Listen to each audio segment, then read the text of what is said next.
the visiting fan. I think Doug's about to go live on YouTube. I started my stream at 10 years.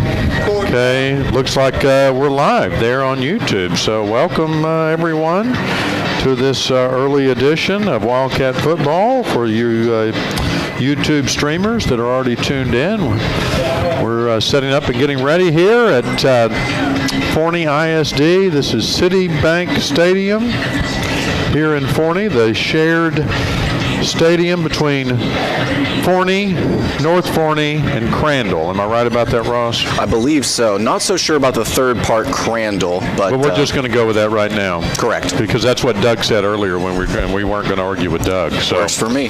Right. And then we've got James Terry on the line here, getting ready back at the studio.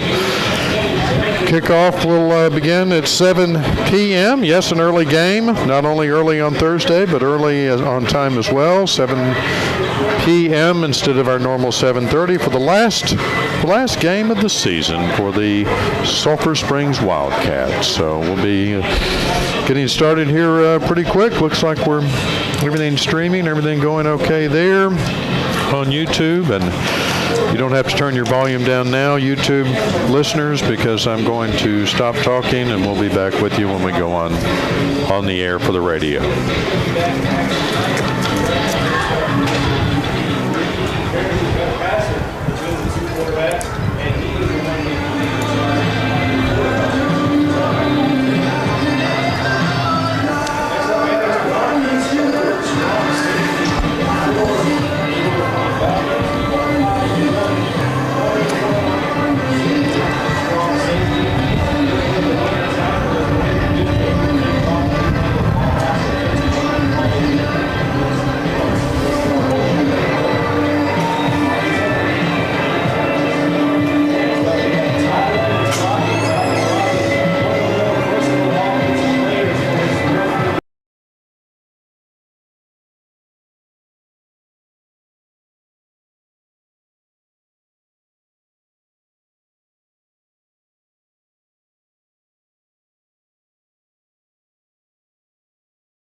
Great speed.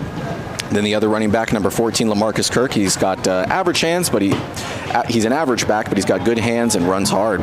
And then three wide receivers to look out for it. Tylen Crochet, best wide receiver. He runs good routes and okay hands as the Wildcats football team takes the field. Yes, and we just back on YouTube Live, YouTube streaming. We apologize for, I think we lost a signal there. We're using some of the Forney landline there, and so maybe maybe got disconnected. But anyway, we're back up on YouTube Live, and of course we're still live on KSST 1230 AM. We appreciate you being here. Nice night for football out here on the film deck. Ross, what else you got on the roster? So just a few more key position players to mention, and then also the North Forney alma mater. Well, I guess North Forney will come in with their school song, but I'll go ahead and keep talking about the wide receivers. I'll then pipe that down a little bit. Go ahead. Wide receiver number 11, Ladarius Jones, and he's young, but he's got decent speed and runs decent routes, but okay hands. Wide receiver number 13, Deshaun Brundage. He's a junior, average wide receiver, but he makes plays and has good hands. Tight end to keep your eyes on is Tyler Tucker, as he is the best returning player, at least skill position player on this team. And then for your offensive lineman, you got left tackle Jarian Jones, left guard William Bresci, another talented FBS prospect, center Devin Jones, right guard Byron Golden, and right tackle Jake Schwartz. The North Forney Falcons are led by first-year head coach Eric Luster. All right, and yes, got 4 captains lined up for the Wildcats to come out for the toss. I've got Colby Albritton there. I've got number 44.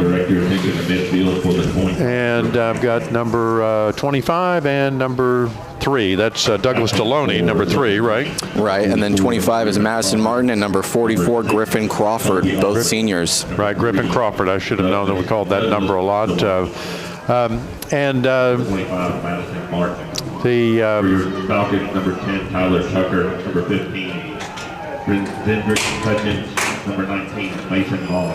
Yes, there's 4 different captains and then 2 backups there for North Forney, and it looks like North Forney on the top to receive on the south end. And North Forney is going to take the ball for the first kickoff. And the Wildcats are lined up on our left side. They'll be moving left to right here for this first quarter. And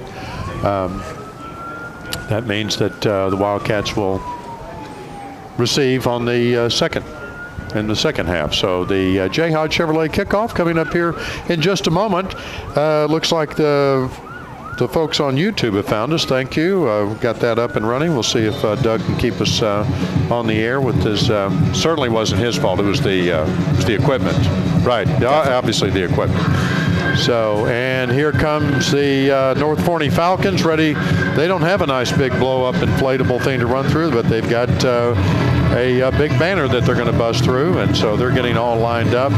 And the crowd goes wild here on the North Forney side of the field, which I see about only about 75 people here on the North Forney side, and probably about that many on the Wildcat side. So a lot of Wildcat fans braving the drive to come down here. Our drive, sponsored by Jayhawk Chevrolet, as it is on all the away games this year. They provided us with a nice Tahoe, Jayhawk Chevrolet, over there on Wildcat Way, and have more and more vehicles every day. And but they want to. Bill Owen says they don't want to keep them; they want to sell them. So go buy Jayhawk Chevrolet and get a great deal on a new or used vehicle. So kickoff here just any time. We're waiting for the festivities kind of wrap up here in the pregame. So looks like they're still going to perform something. Again, we have the national anthem ahead of us, don't we? So we're waiting for that. Ladies and gentlemen, here it comes. Stand and direct your attention to the southern zone for the presentation of our nation's colors by the Forney ISD Junior ROTC Color Guard and the singing of our national anthem by the North Forney High School Varsity Mixed Choir, the voice of Falcon Nation.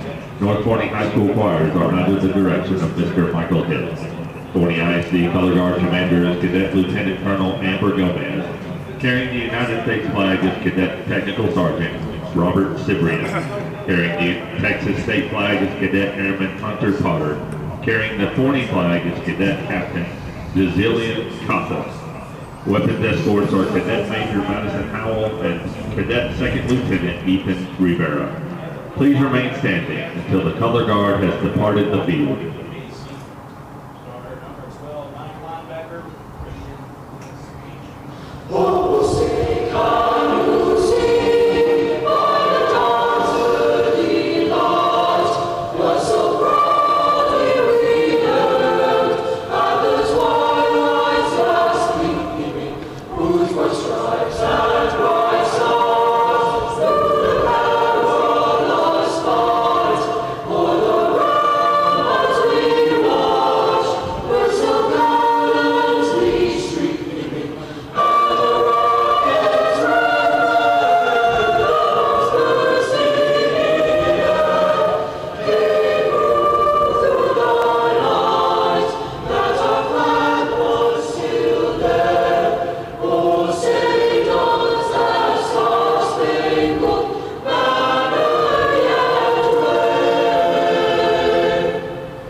wonderful, wonderful national anthem from the mixed choir of North Forney, and had to say it was great to hear another choir come out onto the field and perform it, especially as a former choir kid myself. I believe we did that exact same rendition, so great job from them, and we're about ready to get this football game underway. Yes, the drill team for the North Forney Falcons is departing the field. The officials are going to have a little brief meeting in the middle of the field. What do you think they're talking about? I mean, I think they already know what they're going to do, but they're going to talk about it here in the middle of the field. As the temperature has reached 54 degrees here tonight. It's going to continue to drop throughout the game. No rain in the forecast. I don't see really any wind. They don't have, of course, they used to color guard for the flag presentation. They didn't have the flags up on the normal flag poles, but there's one down there on the end of the field not getting a breath of wind, so should be even on the passing game from no matter if they're going left to right or right to left. So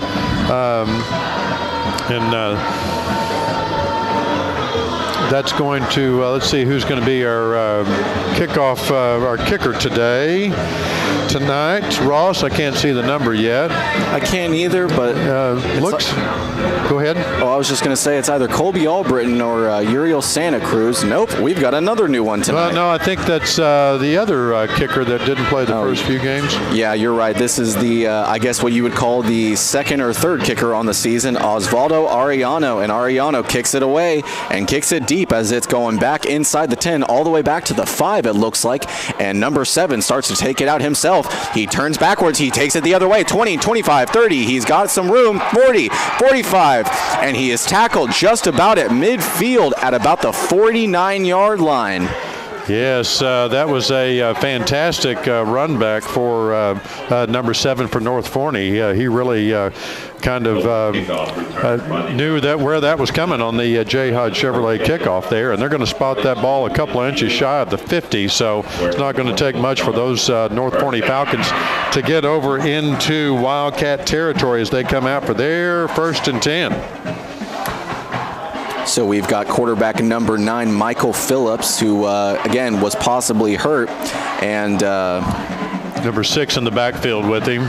So that's number 6, Trey Johnson, and looks like the quarterback keeps it himself on the option and doesn't get any kind of room. It looks like maybe he got back to the line of scrimmage, and that's exactly where they'll put him on the rush for no gain. Yes, he didn't get very far because of one man, Colby Albritton. So he took him down, and he had his number as well, and just went and no gain on the play. Yep, no gain on the play. So that's going to bring up 2nd and 10. They've got a couple of receivers here on the near side and one on the far side. So looking left all the way, he gets it out to number 7, who just returned it 35 yards, and he breaks a tackle and makes it out to the 45-yard line of Sulphur Springs before being pushed out of bounds. So, yeah, he made a little athletic move, as if I can borrow a phrase from Ross there, and got around one Wildcat defender, but another one was right there to wrap him up. Got him out of bounds, and that's going to bring up a 3rd and medium for this North Forney Falcon team. And it's go time for this Wildcat defense. If they can get a stop here, it would be huge. It would be preventing a 3-and-out, and it looks like they'll do exactly that as the quarterback there on the play, Phillips, tried to hand it off to his running back and fake them out on the zone read, but the Wildcats defense didn't bite one bit, tackling him just about the line of scrimmage. He was able to push forward for only a yard, but still, it's a 4th and 4 coming up. Douglas Deloney and Nick Cantillo on the stop there, very instrumental in making them punt, and that's what they're going to do. And a huge stop for that Wildcats defense, because as far as I can tell, that might be their first 3-and-out on the season to start out a game. Yes, and so as the ball bounced around, they're going to, the North Forney Falcons have downed that all the way back on the Wildcat 5-yard line. So it's going to be 1st and 95. No, it's going to be 1st and 10, but they've got 95 yards to go to get into the end zone. So the Wildcats are pushed back with a very challenging field position all the way back to their own 5-yard line. So with their backs against the end zone, the Wildcats have 5 wide receivers out wide, and Matthew Mitchell was looking for number 9, J.J. Hall, all the way, but he dropped the ball, and I'm surprised they let that play out because it looked like he kind of grabbed it, and then the ball hit the ground, then he scooped it up and started taking it the other way. So kind of amazed that they kind of let that play out because it should have been called an incompletion from the start. Yeah, and they pushed him back into the end zone, so that is going to be a safety, unfortunately. They showed him with forward progress. One official showed him down at about the 1 foot line, and then another official came in, the one with the wide hat that makes all the difference, and he called that a safety against the Wildcats. So that's going to be 2 points on the board for the Falcons. They've got it listed the other way on the scoreboard here. And the North Forney Falcons are going to get the ball back. So they're changing the scoreboard now to get 2 points for the North Forney Falcons and 0, of course, for the Wildcats with 10:22 left in this first quarter. And unfortunately, the Wildcats were 1 and out on that play, pushed back deep in their own territory. They just couldn't get the ball out of the end zone, got sacked. The receiver got sacked in the end zone, and that's a safety. So here comes, do we call this the free kick? It's really not the kickoff. Yeah, you're right. So I guess it would be the Jayhawk free kick coming up. Right. And so we're going to be pushed back to the 20-yard line is where number 31 for the Wildcats is going to be kicking that ball again. And 2 men out wide, and boy, they are not that deep as on the last one where number 7 took it back 35 yards on the return, or 45 yards, I'm sorry. This time he's not even in his own 10. He's just inside his own 30. And it looks like it'll go to number 3. And oh boy, trickery coming up, and they hand it off to number 7, or at least he fakes the handoff. Wow, he had me faked, and he's able to take it all the way up to the 45-yard line. Yes, great open field tackle there on that faked reverse. Kind of faked me out there for a second, Ross. And but number 3 kept it and went around, and they're back up to their own 45-yard line. So not quite as good field position as they had last time, but pretty good. And the Wildcat defense is out and on the field and ready to go. And they'll have to be after this sudden change in which the Wildcat offense just gave up one play and then was tackled in the end zone for a safety. That was J.J. Hall. And now the North Forney, the quarterback, he gets a kind of a weird snap, and he has to juggle it, but keeps it himself and keeps it well out of, and he runs out of bounds, but it looks like he's able to get it past the 50, but there is a flag on the field. Yeah, the only reason he got past one of the Wildcat defenders there is because one of the North Forney offensive linemen was holding, and just bigger than day there. So our watchers on YouTube probably saw that and called that long before the official did. On the offense, number 64. So that's Bailey. That's going to back them up. It's going to be 1st and 20 now. That's going to back them up 10 yards. 10:07 left in this first quarter. The North Forney Falcons already up 2-0 over the Wildcats. North Forney has the ball. After the holding call, it will be, just as Chad was saying, a 2nd and 20 from the North Forney 35-yard line. Right. And 3 wide receivers out left. Phillips has got a running back in the backfield with him, and one wide receiver out right. So he's looking left all the way. He gets it out to the furthermost wide receiver, and he tries to break around a Wildcat defender, but he couldn't. Right, and that was not much of a gain there. Maybe a yard they give him, and that's going to bring up 2nd down. I think they got that 1st down back. That was their first play on the holding call. They got that back, and so it was 1st and 20. Now it's 2nd and 19. So 9:43, and the clock is ticking in this first quarter. After the gain of only 1, they'll have to dig deep into the bag of trips and play action here, but Phillips is taken down by 2 Wildcats in a big fashion as the Wildcat defense wasn't faked out at all. No, and he had the ball stretched out there. It looked like he was going to lose that when he got popped by, we had Madison Martin in on the play, and then, of course, Griffin Crawford. They've both been having some really good games on defense these past few weeks, and they got there and popped the quarterback. Now it's 3rd and 16 miles, I think. What is that, 3rd and 30? Looks to be so. So with 3rd and a country mile coming up here, North Forney really going to have to dig deep and find some kind of huge play. On number 13, we'll take it on the wide receiver screen, and he's able to get up to the 30 for a gain of close to 10 yards, or perhaps only 5. But either way, 4th down coming up. Yes, great open field tackle by Braden Morris, who for the Wildcats, who kept that play going nowhere. And now that's punt time for the Falcons, and our Wildcat back here to receive the punt is on his own 40-yard line. That looks like number 4 back there, Colt Silman. Yeah, you're right. And oh my goodness, he muffed the snap, and a North Forney Falcon picks it up and takes it the other way, 30, 25, 20, and it looks like a referee is down. Yes. Didn't see that. We're going to have to look at Doug's replay on that. In fact, I've got the... That was just actually, I've caught just a corner of it on the YouTube replay here that's 4 or 5 seconds behind, and a Wildcat and a North Forney Falcon came together and ran into the official. Obviously, no intentional contact there with the official. Not sure what that's going to make for this play. They haven't put any points on the board. Colt Silman dropped the reception there on the punt for the punt return, and it was picked up by a North Forney Falcon, or it was downed at that point, and that's right at the time that the official went down. He's still having some leg trouble. Receivers, recovered by the team to be 1st down. So they're going to make it down right there where it was touched, and it's going to be 1st down and 10 on the 40-yard line, right where Colt Silman was standing. But it's going to be North Forney's ball, and we've actually got some trainers out here on the field attending to the official. Can't take an official injury timeout on that, but he's trying to stretch it out. Now the trainers come off the field, so he's going to stretch it out. I think he just overextended that, got popped the wrong way. So everybody getting lined up. Looks like we're going to get back into some football here. North Forney's got the ball, 2-0. The Falcons over the Wildcats, and North Forney has the ball again for their 1st and 10. 8-11 here left in this first quarter.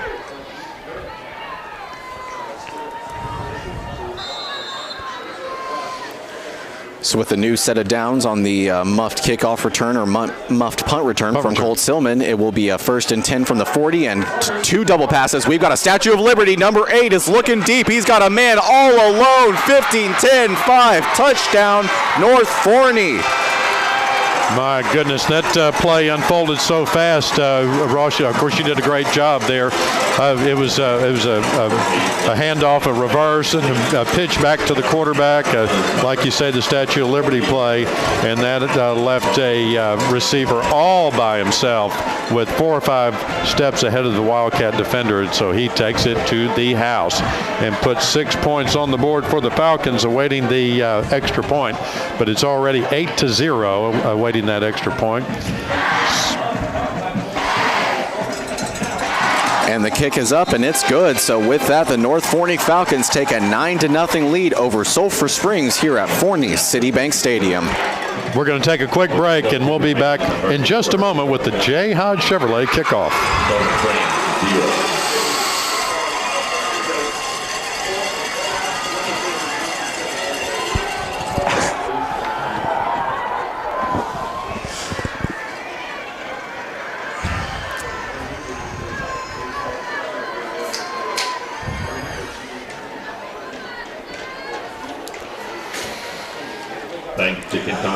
Welcome back to Citibank Stadium here at Forney. And just moments ago, before we went to a commercial break, the North Forney Falcons had the ball and recovered the ball after Sulphur Springs muffed a punt return, so they got possession right at the Sulphur Springs 40-yard line. And Statue of Liberty and a flea flicker later, and the North Forney Falcons lead 9-0 here with just over 8 minutes to go in the first. Yeah, well, you have to give credit to the North Forney Falcons, because it was a beautiful play, well executed. They took their time and just left the defense hanging out there. Here comes the Jayhawk Chevrolet kickoff, and it's an onside kick, but quickly recovered by the Wildcats. And boy, did they need that one, because a third straight possession for the Falcons could have really hurt the Wildcats in this contest. Yeah, I think that was Griffin Crawford that snatched that up and At their own 49-yard line. got it for the Wildcats, and that's going to give the Wildcats much better field position than last time, because they're on their own 49-yard line, so they've just got a yard to go to get into Falcon territory. So they're getting lined up here for their first set of downs. So this Hooten's Hardware first down. So Matthew Mitchell is out there, and he's got J.J. Hall in the backfield with him. He quickly dishes out to C.J. Williams on the far sideline, and Williams is able to get about 9 yards before stepping out of bounds, but it looks like they'll give him enough yardage for the first. Yeah, it looks like they are. He a little second effort there before he went out of bounds, and that's a first down for this Wildcat offense. So now they're on the 40-yard line into Falcon territory, and another Hooten's Hardware first down. We always talk about staying ahead of the chains, Chad, and no way more so better than to get your number one receiver 10-yard reception. Matthew Mitchell keeps it himself on the zone read, and he's able to make it well enough for the first down. So 2 straight plays on first down and 2 straight first downs for this offense. Yeah, it's a great second effort there. Matthew Mitchell just took the ball, wrapped it up, and went on down the field and got all the way down to the Forney Falcon 28-yard line. You know, that's almost as hard to say as Citibank Stadium. And it's not, it's City Bank, not the national company Citibank. It's a local city bank. Mitchell gets the low snap. He's looking for his wide receiver on the far side, but wow, it looks like the defensive back on the play should have come down with an interception there. Yeah, I think they said that bounced off the turf there, so number 20 came up empty-handed for the Falcons, and the Wildcats are going to keep the ball. It's going to be 2nd and 10. That ball just a little bit underthrown, or the receiver overran it. I'm never sure which is the case on that, but the ball just didn't quite get to where the receiver was when he got down the field, and so Matthew Mitchell gets another shot at it. In fact, no, they're going to get the Wildcat formation here.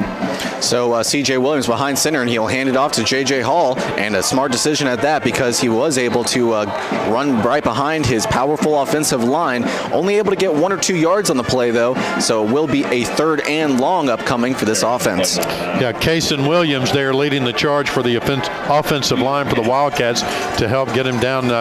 And like you say, it looks like they picked up about 3 yards there, so it's going to make it 3rd and 7 for this Wildcat offense.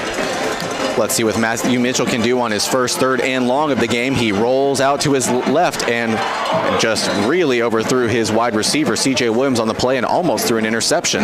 Yes, number 20 for the Falcons has gotten a little bit closer to the ball the past couple of times than the Wildcats have, but hasn't been able to come up with it, and that's going to bring up 4th down for these Wildcats. 4th and about 8 yards there, and so looks like they're going to kick it. On to attempt a 42. This Mr. Santa Cruz back to kick this long kick. It's going to be kicking from about the 32-yard line. So a long field goal at what should be 50 yards, and it doesn't look good, and it is not, as it veers to the left. So the score will stay at the 9-0 lead for the North Forney Falcons. Looked like a good snap there, and just didn't have enough loft to it to get all the way down there and kind of veer it off, and so that's going to turn the ball over to the Falcons, and the Falcons are going to get the ball on the 21-yard line, their own 26-yard line, their own 26, so it should be 1st and 10 for those Falcons. And the good news is that even though the Wildcats weren't able to convert that drive into points, which is something Coach Owen says that really has hurt the Wildcats at times, they were able to take some time off the clock and give their defense some time to rest now that they're back on the field. But he hands it off to number 6, and he's almost able to bust through the second line of the defense, which would have been some massive yardage for that running back on the play. But no, he was wrapped up, turned around, and thrown to the ground by number 18, Cordarian Bull Turner. 2nd down for those Falcons. 6:05 left in this first quarter, and the Falcons are up 9-0 over the Wildcats. 9-0. So he'll fake the handoff to his running back, and he tries to keep it himself and tries to look deep, but he's got a Wildcat defender all up in his grill. Yes, he Didn't see that coming, and that's a great play for these Wildcats as Carson Fenton makes the sack and drops him back for several yards. That's going to put them all the way back from where they started, and that's going to make it 3rd and 11 now. So that's going to be 3rd and very long for this Falcon offense. You hear me giving the score a lot just in case my wife's listening, Ross, because she says I don't call the score enough. 9-0. So the quarterback, he's looking deep, and he's got a wide receiver, and he's got his man beat, number 7, and he's got it. 30, 25, 20, 15, 10, 5. Touchdown, North Forney. It goes 74 yards to the house. Yes, unfortunately, a beautiful play there unfolded for the North Forney Falcons as they just had plenty of time to pass. He dropped back and just launched a bomb down the field and had a man open, had a couple of steps on those Wildcat defenders, and once he got the ball, he was headed to the house. It just was no catching him. So that's going to bring the score to 15-0 in this first quarter. 5:04 left in the first quarter, awaiting that extra point. Looks like they're going to go for 2. And he rolls to his left. He's looking for a wide receiver in the back of the end zone, but way overshot him. Had too much velocity on that one. It will be incomplete. The score stays at 15-0 in favor of the Falcons. So I guess just for practice there, I'm not sure why they would want to get 17 instead of 16. But anyway, they went for that and came up short. We're going to be back here in just a moment. 5:04 left in this first quarter of the Wildcat football game. And the Falcons are up 15-0 over the Wildcats. We'll be back with the Jayhawk Chevrolet kickoff in just a moment.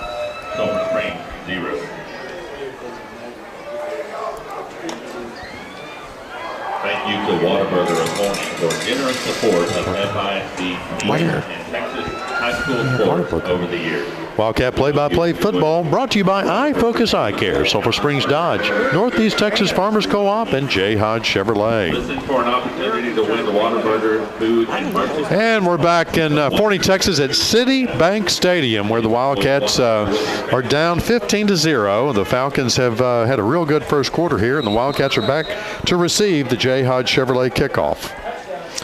Yeah, it was a real quick one on that last drive, as it only took 3 plays to go to the house, thanks to number 7, Tyler Crochet, taking it 74 yards to the house. And the kickoff from North Forney looks like it either was kicked out of bounds or rolled out of bounds. Yeah, and not a very good kick for them. There's a lot of activity around the 30-yard line. As of course, Colby Albritton was back to receive that, as well as Weston Fields, but they didn't even get close to it because they were all the way back on the 15-yard line. So it's going to give pretty good field position for this Wildcat offense on the looks like the 31-yard line for their Hooten's Hardware first down. Matt Mitchell still in as quarterback. C.J. Williams sweeping left on the jet sweep, and Mitchell dishes it out to him as he sweeps left, and he's able to break a tackle and break almost 2 before making it way upfield past the first down marker for a new set of downs. Yes, I'm just so impressed by the second effort there. He stopped, paused, gave a little sideways motion, and got another Hooten's Hardware first down for these Wildcats on the 42-yard line. And the Wildcats opting for the no huddle here as to keep this defense on guard and on their feet. And once again dishes out to C.J. Williams, and C.J. is able to break a tackle and get again past the first down marker, and some struggles there from the defensive back trying to push him out of bounds as he's able to get at least 5 more yards as he was trying to get further downfield. Oh yeah, right, and that was after he wrestled himself out of that horse collar tackle that the official didn't see. But yet again, I'm wearing Wildcat blue. I'm not wearing black and white. So it's 1st and 10 for those Wildcats in North Forney territory on the 40-yard line. In the shotgun, 2 wide receivers left and right. Mitchell looking right, and he throws it right to a defender, number 21. And 21 is trying to break a tackle and return it, but he will be wrestled down at midfield. By Weston Fields, yes, so Weston Fields. And a lot of extra activity there by the North Forney Falcons trying to make Weston Fields a little emotional, but he was not having any of it. That's going to turn the ball over to those Falcons, and they're going to have it right at the 50-yard line. So unfortunate for the Wildcat offense, who's doing pretty good going down the field there. But I don't know if that ball was tipped or it just seemed to go straight to that North Forney defender there. And now somebody's got too many men on the field, I'm guessing, because. Infraction. 12 men breaking the huddle. Yep. On offense, number 6. So there was even before they got up there, it wasn't a false start or anything. It had to be 12 men on the field, and it was. So 5 yards against the Falcons for having too many men on the field. And I didn't see anybody come off the field. Do you think there are still 12 men on the field? Yeah. They should throw another flag. Right. But they won't. And no flag thrown, shockingly. And once again, a trick play as number 7 tries to dish it deep, but instead he throws it straight to a defender, number 7, Riley Hammonds. Yes, so Riley Hammonds comes up with our first candidate for the Sulphur Springs Dodge defensive play of the game by snagging that one out of the air. And so that did not work for the Falcons. Riley Hammonds just came out of nowhere. He knew where that ball was going before the quarterback did, it seems like. Yeah, you're sure right. It seemed like I think after the last drive in which they had the Statue of Liberty flea flicker touchdown, I think Coach Owen said, be ready, because if they're pulling gimmicks out this early, that means that they are desperate this early in the game. 2 interceptions on the last 2 plays. Wildcats have the ball on their own 29. So with a new set of downs, Matthew Mitchell, he's looking right, but instead he is met by 4 defenders for the Falcons. Wow. Yeah, the offensive line for the Wildcats kind of broke down there, and they dropped Matthew Mitchell for about 6 yards, it looks, maybe 5 yards they're going to call it, so it's going to be 2nd and 15 for these Wildcats. And with an offense that we've talked about in not only this game but in previous weeks having some consistency issues, not being able to move the ball at all times, definitely not what you want on first down. And he's looking right, he fakes it left, he's looking for C.J. Williams on the screen, and C.J. Williams is able to break a tackle but is wrestled down right about the original line of scrimmage. Yes, another valiant second effort for C.J. Williams there, but one of the Falcons had him by the shoelaces there and didn't let him go any farther. So it looks like they're about half a yard short of the original 1st and 10. So it's going to be 3rd and I'm going to call it 11 there. They may call it 10, but here we go. Big 3rd down play. 3rd and 11, fakes the handoff to the running back. He's looking for Weston Fields on the near side, and he catches him, and Weston is able to kind of spin move around one tackle before being pushed out of bounds at the 40. There is a flag down on the field, though. I didn't see where the penalty may have come from, but over here talking to the sideline warning. Oh, it's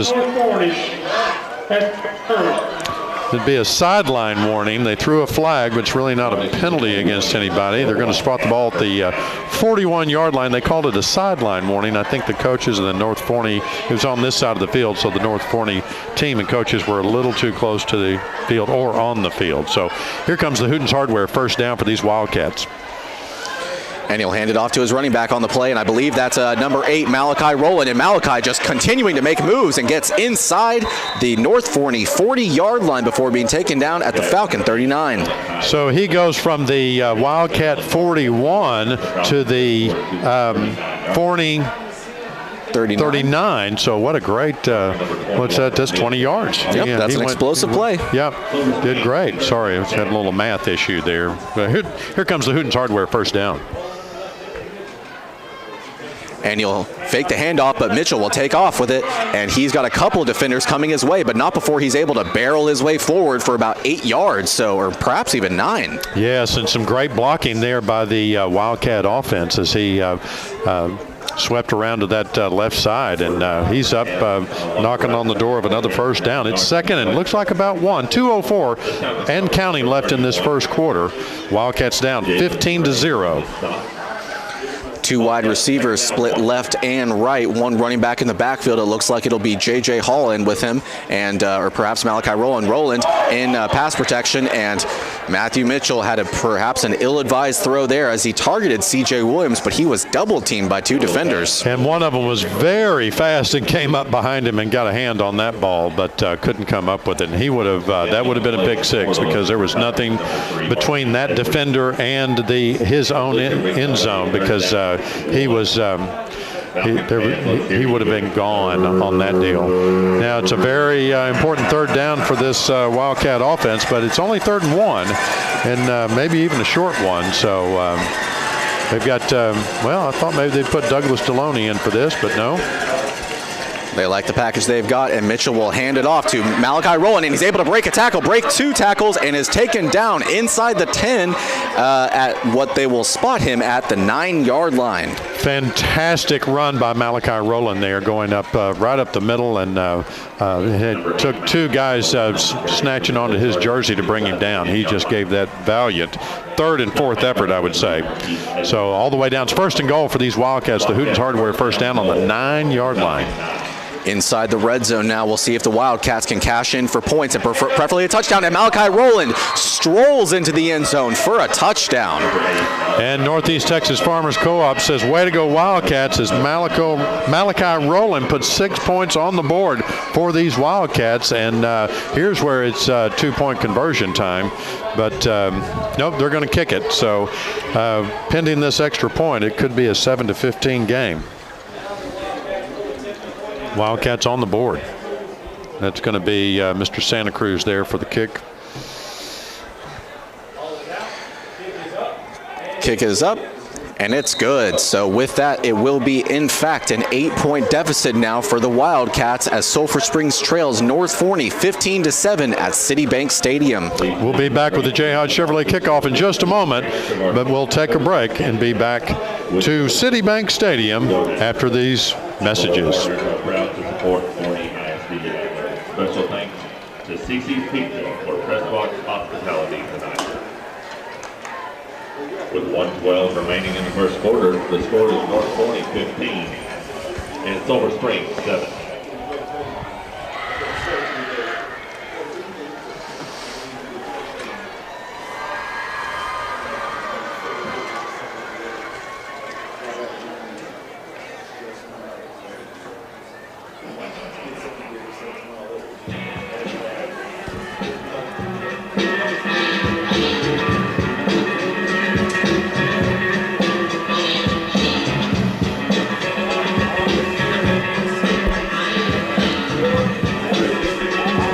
Welcome back to Citibank Stadium here in Forney as the Sulphur Springs Wildcats were able to cash in on a touchdown thanks to the great running on that drive by Malachi Rowland, who took it in for about 50 yards himself on that drive. So incredible effort there, but an onside kick incoming, and it goes straight to a North Forney Falcon on the play. So the Wildcat onside kick from Coach Greg Owens does not work out the way they wanted to. It will be North Forney football here on the Wildcat side of the 50 at the 41. Jayhawk 46. Chevrolet loves those onside kicks, but it just didn't come through for them. And it was a good kick, though. You know, you have to. I think they ought to try that again. It just didn't have quite the bounce, and one of the North Forney guys got a jump on it, and so they're in Wildcat territory on the Wildcat 46-yard line to start their 1st and 10.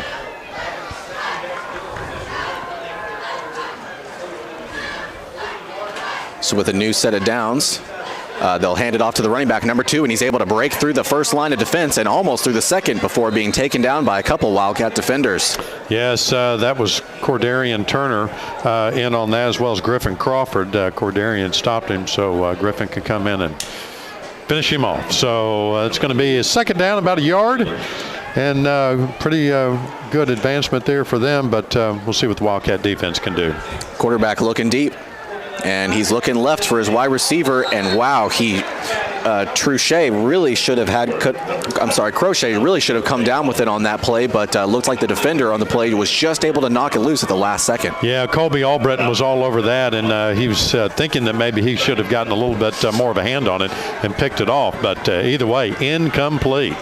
A 3rd and 1 now, but they hand it off to the running back, and wisely so, as he's able to barrel his way forward for close to 10 yards on the rush. It looks more like a rugby game as they're all still standing out there, and that was number 2 on the carry for the Falcons, and he just kept motivating down the field there, but they finally stopped his forward progress at the Wildcat 29-yard line.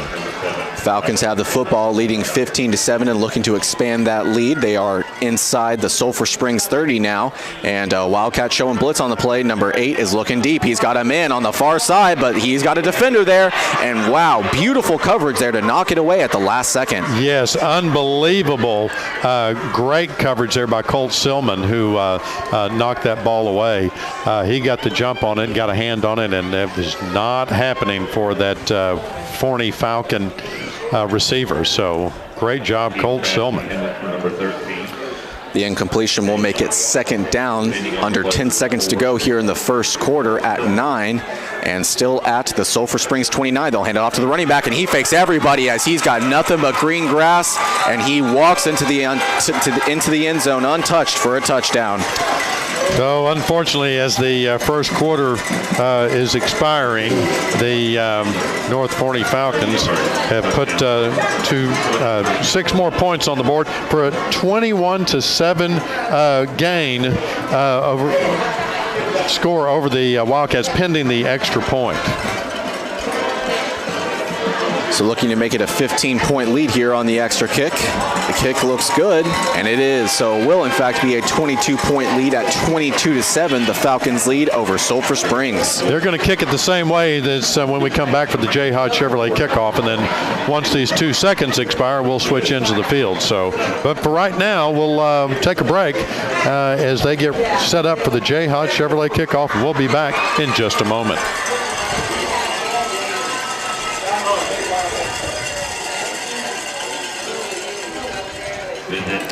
Wildcat play-by-play football brought to you by Wesley House Assisted Living, Alliance Bank, Hometown Realty, and City National Bank, as well as Hooten's Hardware. Hooten's Hardware, Emory, Texas. Meet our coaches, hear from our outstanding student athletes. Listen in as we interview special guests. Welcome back to City Stadium here at Forney, and the Wildcats football team unfortunately just gave up a 29-yard rushing touchdown to make it a 15-point lead for the North Forney Falcons at 22-7 with just 2 seconds to go in the first. Yes, I've got Weston Fields back to receive the kickoff along with Colby Albritton, so we'll see what the Falcons have. They kick it deep, and deep they do, as number 6, Colby, is back for it, and he catches it at his own 5 and starts to take it back. He's got a little bit of room, but not a whole lot, as he runs right into the crowd of lots of blue jerseys and will be taken down inside the 25 to the 24. Yeah, he advanced it almost 20 yards, so not bad for that Jayhawk Chevrolet kickoff reception for those Wildcats, and they're going to start for their new set of downs. Well, of course, that's going to we're going to switch and go to the other end of the field because that's going to be the end of the first quarter. These North Forney Falcons are up 22-7 over your Wildcats, and so as we get ready to start the second quarter, I'm not going to take a break right here because it looks like they're going to just go ahead and come out on the field and get things moving. Maybe the officials didn't wear the long underwear. Maybe they're really trying to keep moving there. And it looks like that one official is okay, by the way. I think it's maybe this gentleman here. Anyway, they're both stretched out when they got taken down in the first quarter. So all is good for the Hooten's Hardware first down for these Wildcats on their own 25-yard line. So the first play in the second quarter will be performed by the Wildcats, and Matthew Mitchell is looking for his wide receiver, and number 27, I believe, that's Adam Peckham, as he's able to take it well downfield all the way from the 25, and he's able to take it all the way to the opposite 40. So wow, what a great play by old Adam Peckham there that really advanced the ball deep down the field and into Forney Falcon territory. The Wildcats start on the 40-yard line for their Hooten's Hardware first down.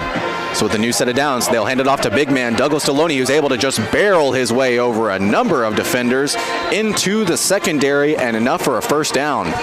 Yes, a great second effort there by Douglas Deloney as he carried 2 or 3 of the Falcon defenders with him and got all the way down to their 27-yard line, it looks like, for that another Hooten's Hardware first down. Hooten's Hardware, Emory, Texas, You know it, Ross. They're more than just nuts and bolts. I just knew you were going to say it.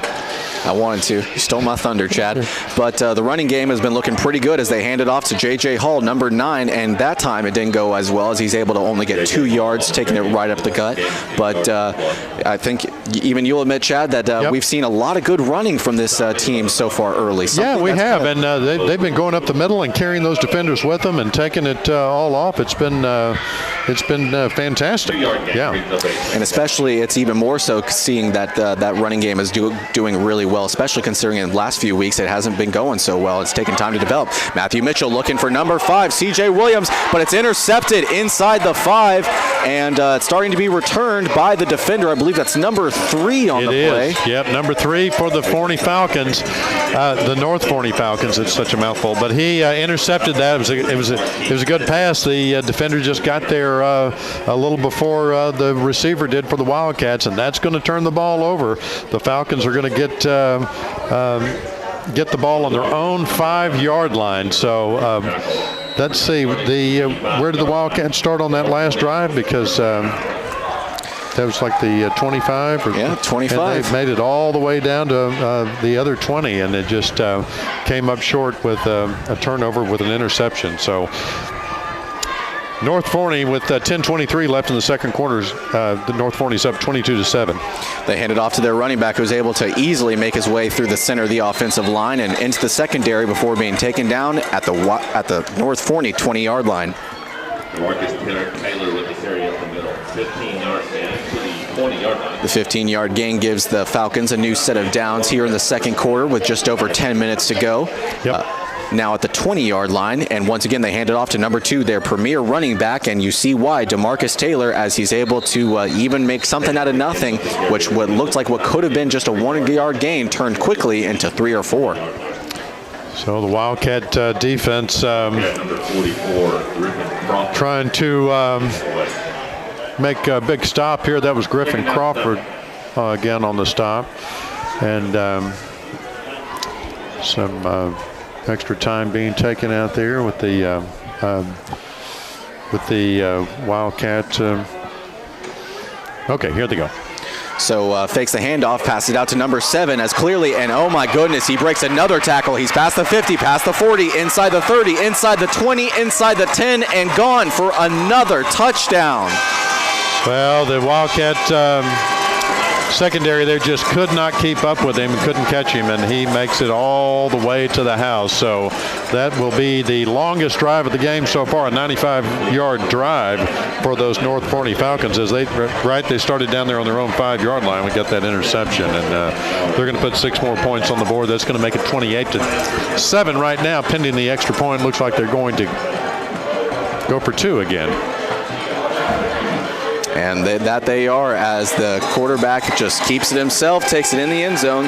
The 2-point try is good, and it's a 30-7 lead over Sulphur Springs. 9:11 left in the first half here of this Wildcat football game, and we're going to take a break and be back with the Jayhawk Chevrolet Kickoff here in just a moment. With 9 minutes and 11 seconds remaining in the second quarter, North Forney 30, Sulphur Springs 7.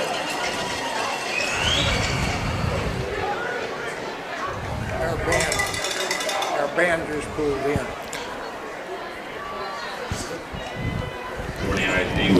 Maybe they should just go home.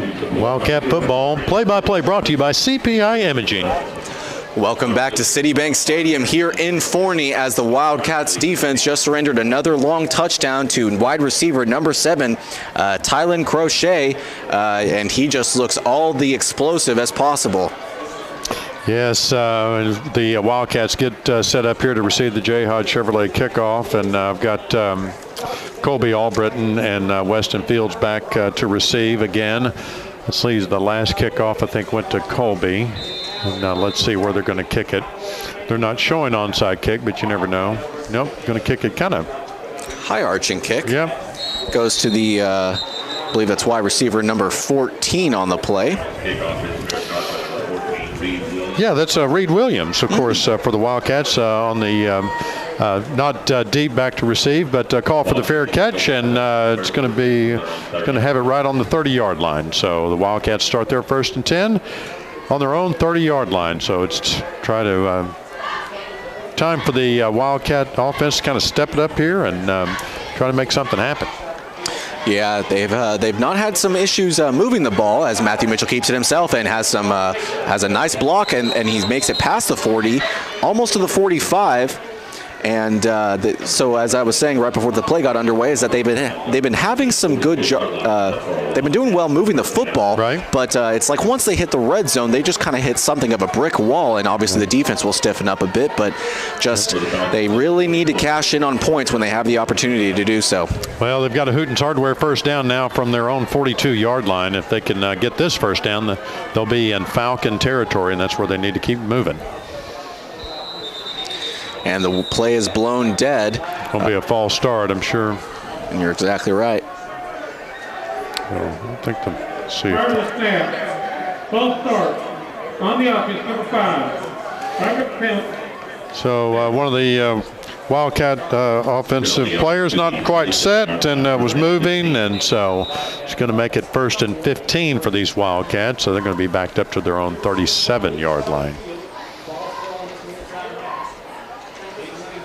And as discussed previously in this game, consistency issues have plagued the Wildcats, and definitely not something you want to do is mental miscues, as Douglas Deloney tries to follow his leading blockers but can't get past the 40-yard line before being taken down. So it will be a 3rd and 12 coming up here for the Wildcat offense. 3rd, and that's going to make it 2nd and 12. Yep. Yeah, see, they don't have the lighted ball marker over there like we have now at Wildcat Gerald Prim Stadium. Oh, here comes the snap. So Mitchell gets snap, and he's got a lot of defenders in his face. He tries to take off with it, but he is, kind of pancaked by 2 defenders before getting about close to 10 yards, but still 5 short of the first down. So decision time coming up. Yeah, he tried to make a little spin there and get past that. He ran like a running back there, Matthew Mitchell, trying to take that second effort there to new heights. And now it's a big 3rd down for this Wildcat offense. So with the 3rd and 5, Mitchell rolls out to his right. He's looking for C.J. Williams, but overthrows him, and it looks like maybe a defender for the Falcons came down with it, and they say he did. Another interception for this defense. So that's going to give them a pretty good field position on the Wildcat 39-yard line, as the receiver defenders for this Falcon team have been very quick, and they just can't throw into traffic because they'll come up with the ball, and that they did. And so they're going to get the ball, and it'll be 1st and 10 for them on the Wildcat 39-yard line. 7:55 left in this first half of the Wildcat football game. 30-7, the Falcons over the Wildcats.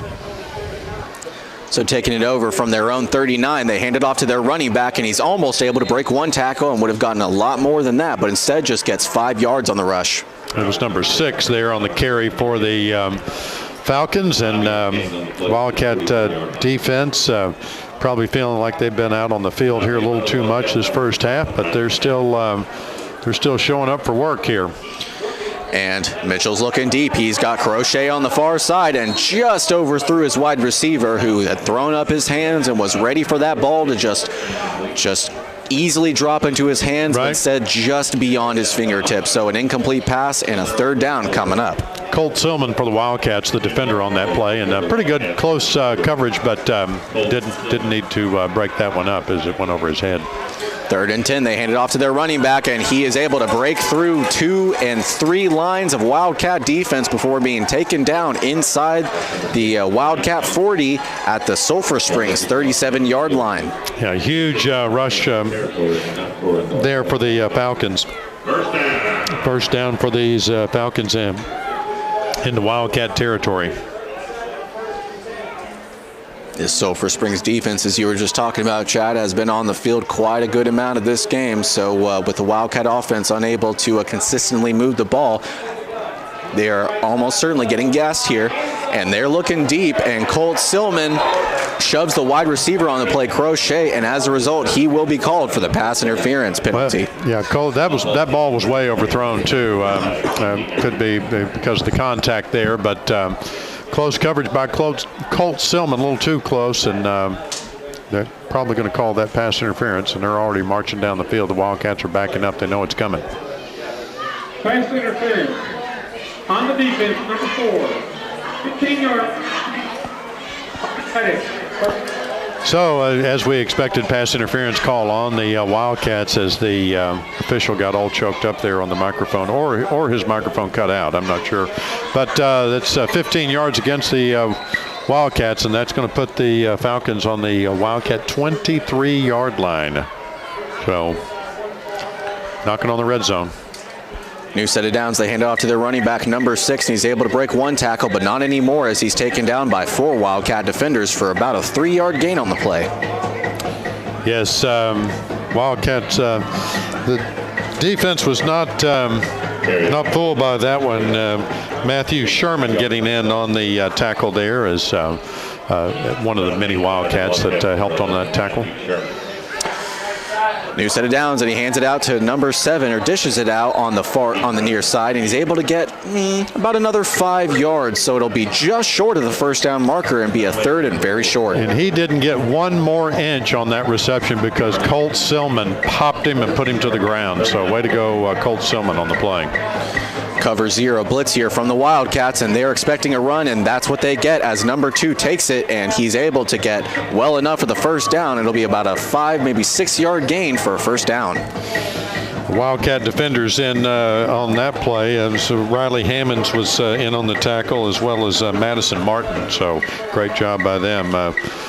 But unfortunately, a new set of downs for the Falcons, and they're inside the 10. So it's going to be 1st and goal on the 8-yard line.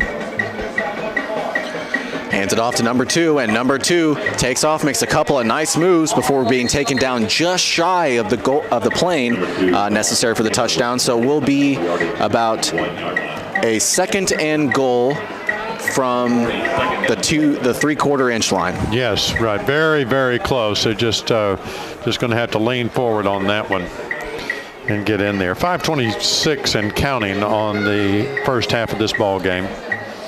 So it looks like we've got a new quarterback in now at number 9, and 9 Phillips back in.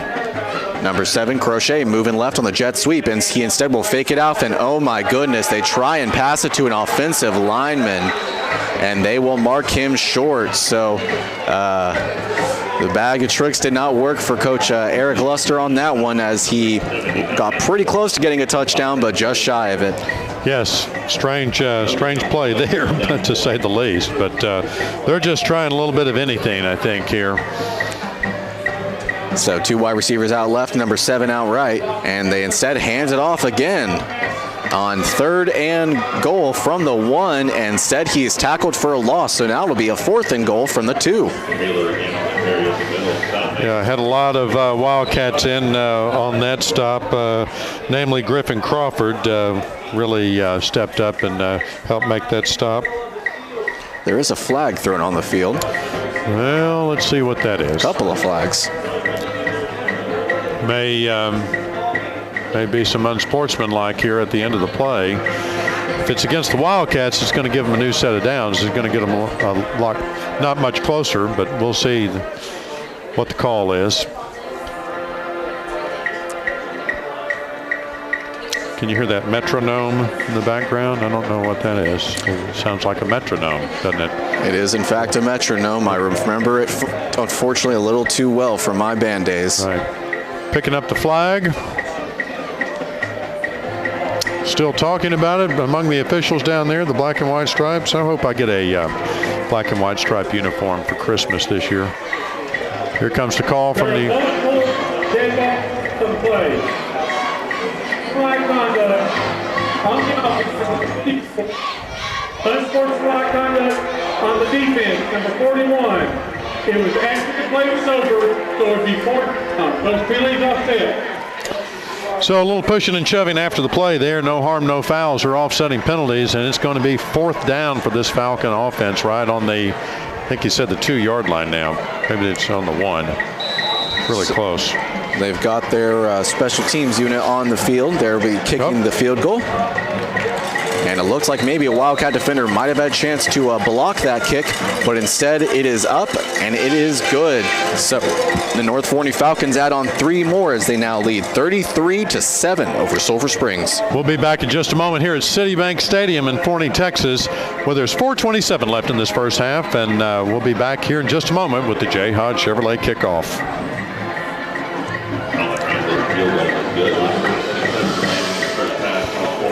Wildcat play-by-play brought to you by Christus Mother Frances Hospital in Sulphur Springs and Saputo Foods.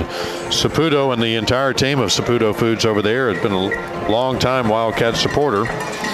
Not only football, but other sports as well. Saputo Foods, based in Sulphur Springs.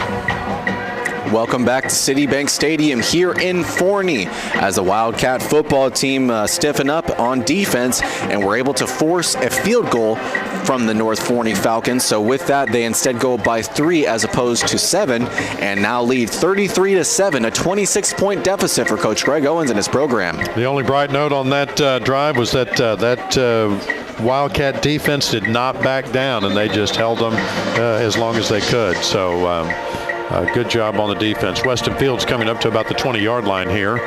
And good move by him because it receives it on the 25. And he starts taking it out the other way. And he, for a moment there, had kind of a lane and a hole in which he could have run into and gotten some extra yards. But it closed quickly. And as a result, he is taken down inside the 30 or perhaps inside the 35 at the 31-yard line.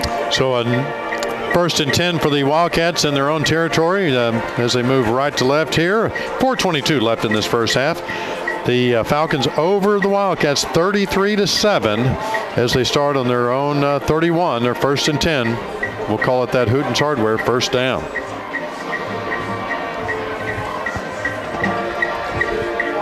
The metronome seems to be getting faster. So Mitchell will hand it off to his running back. I believe that's number 23 on the play, who took it up the center of the gut, and it was able to get close to 5 yards, perhaps about 4 on first and 10, making a 2nd and 6 coming up.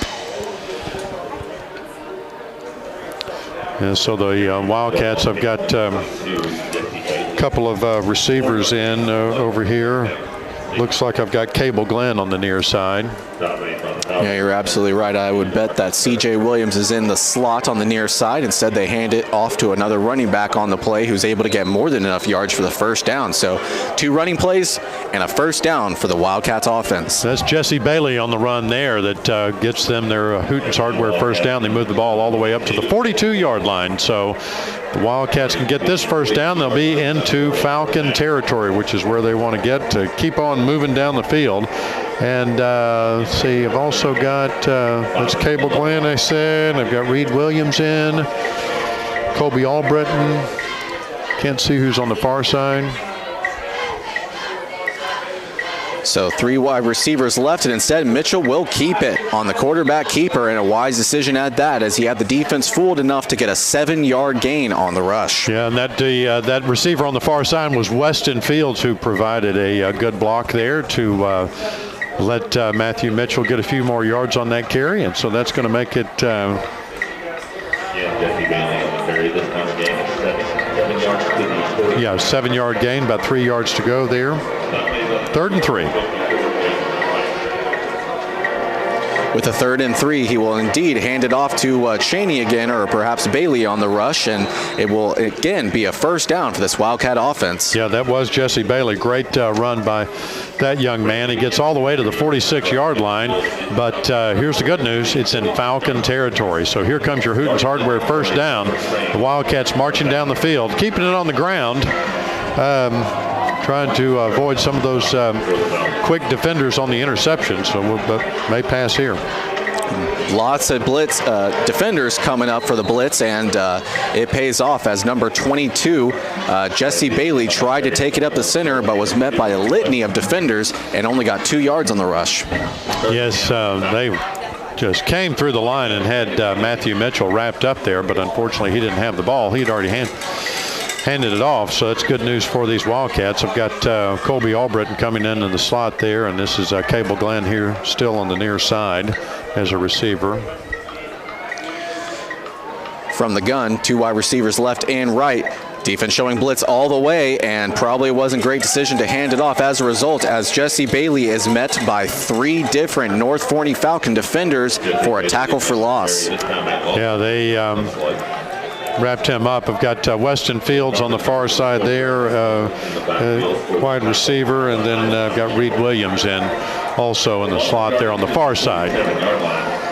Then we've got new running back coming in here. Jesse Bailey's going out, and that's the big man Douglas Deloney coming in for this 3rd and very long for this Wildcat offense. This is a huge play. 3rd and 11 for the Wildcats.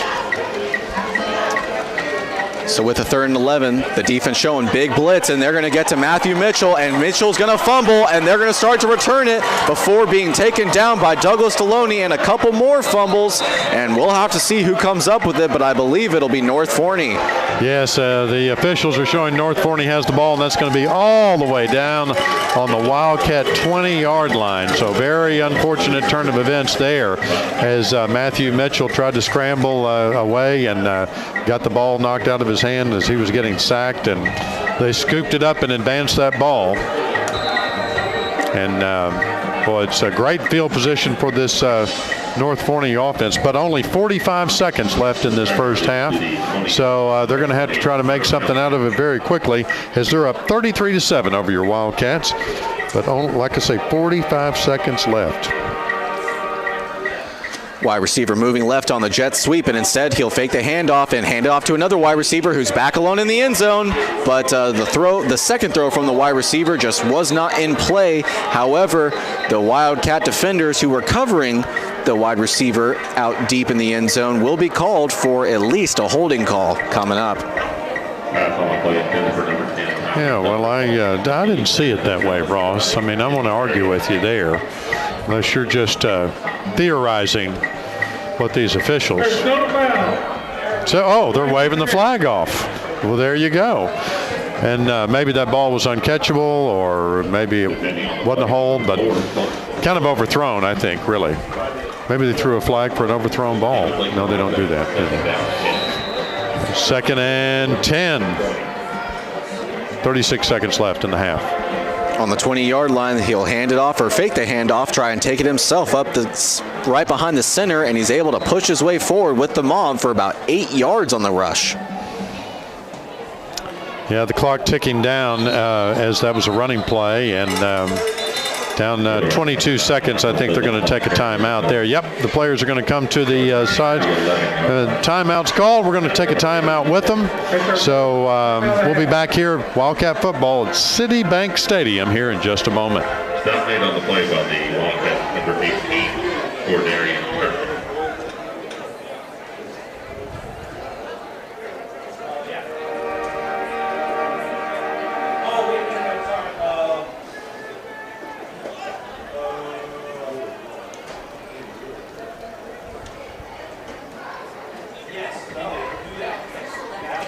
Welcome back to Citibank Stadium here in Forney as the North Forney Falcons lead big over Sulphur Springs 33-7 with only 22 seconds left to go in the first half. The Falcons do have the football and are marching on and knocking on the red zone really, as they are either in the 20 or inside the 20 right now at the 11-yard line. And both teams still huddled up with their respective head coaches, getting ready to take back the field and finish out this first half. As again, there are only 22 seconds left. And it's been an explosive game here for North Forney, but also for Sulphur Springs, as even though they, again, only have the 7 points up to this point, they still are having really no difficulty moving the ball down the field and kind of progressing it to the other side of the field. It's just kind of pushing it into the end zone. That's been the issue up to this point. But real good interception on the defense for the Wildcats on that one play. I think Colt Silman was in on that. So with the 3rd and short, the quarterback will take it himself and take it to the near sideline before being shoved out of bounds. But there is a flag on the play, so we'll see what it's called for. I believe it'll be holding against this offense. Right, kind of in that area, isn't it? So we'll see. Here comes the official with the white hat. Personal foul. On defense, number 9. Never mind. So unfortunately, that's going to be against the Wildcats, and I guess was that a it's hands to the face, and so that's normally a 15-yard penalty, so they're going to take half the distance to the goal, I'm guessing, and take it down 2/3 of the distance to the goal, looks like. And 2.5-yard line. Yep, they're all the way down on the 2-yard line. So he will fake the handoff to his running back and try and reach it for the end zone himself, and he will get it. So another touchdown for North Forney before the first half is over. Yes, that's going to give the North Forney 39 pending the extra point, 7 for the Wildcats. 13 seconds left in this first half. So didn't seem to me from this distance that he made it all the way in, but after his knees were down, he stretched out, and they gave him the touchdown. I think that might be what the refs are discussing at this point. And it is confirmed touchdown, so will be, as of right now, a 39-7 lead for the North Forney Falcons, pending an extra point kick coming up, which would make it 40-7 over Sulphur Springs here with only 13 seconds left to go in the first half. The Wildcats will get the ball to start the second half. Kick is up. Almost blocked by a Wildcat defender on the play, but it is good, so we'll make it a 40-7 lead for the North Forney Falcons over Sulphur Springs here at Forney Citibank Stadium. Only 13 seconds left to go in the first half. We'll take a break with them and we'll come back here in just a moment with the Jayhawk Chevrolet kickoff. Sulphur Springs 7.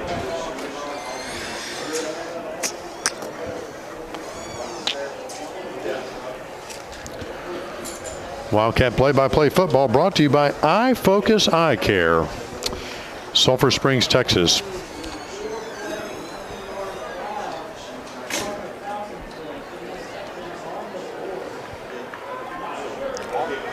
Welcome back to Citibank Stadium here in Forney. The North Forney Falcons were just able to cash in on a touchdown from a quarterback keeper, which expanded their lead from, well, it was 33-7 to 39, and an extra point kick was good, so 40-7 over Sulphur Springs with just 13 seconds left to go here in the first half. Yeah, the Wildcats are back to receive the Jayhawk Chevrolet kickoff, as his still have Colby Albritton there on the far side from where we are. It'd be on the Bister side, the Wildcat side. And then Weston Fields here on the near side, on the Forney side. So sure they're going to kick it deep, but he hadn't been able to kick it real deep. I don't know.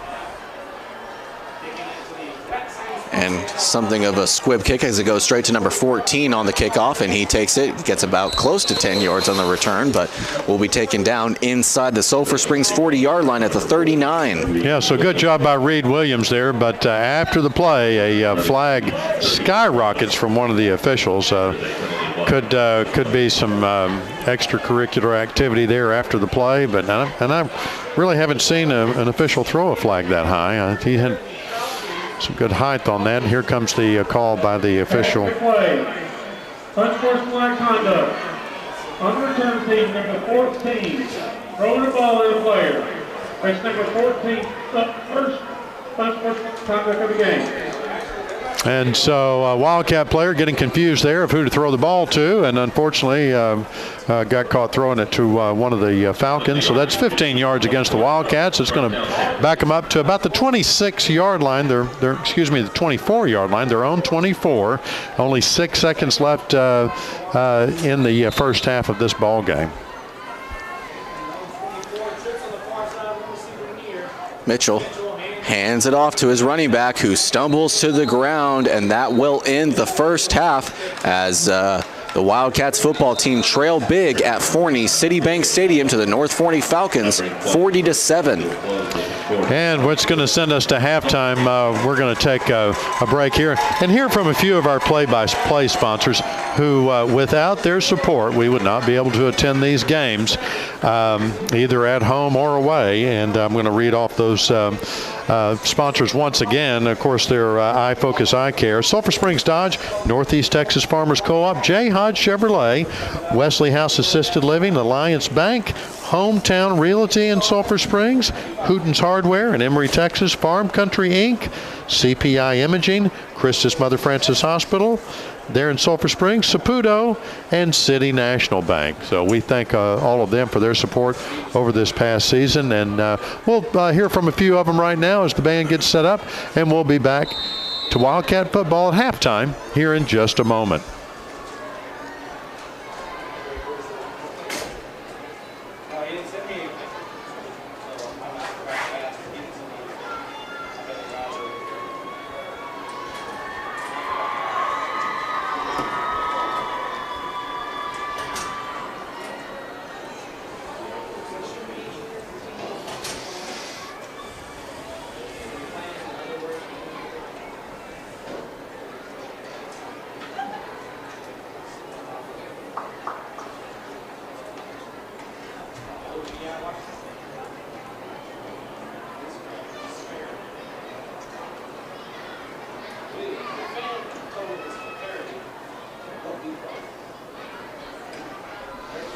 And now, ladies and gentlemen, Silver Springs High School proudly presents the distinguished 60th line of the Blue Blazes as they strike up the band.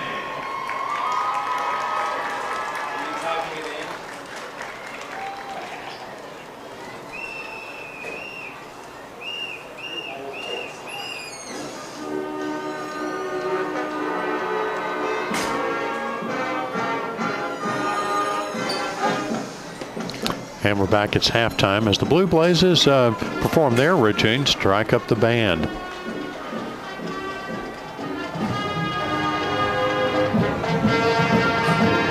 Starting here are Michaela Lauder, Desiree Hall, and Calissa Johnson.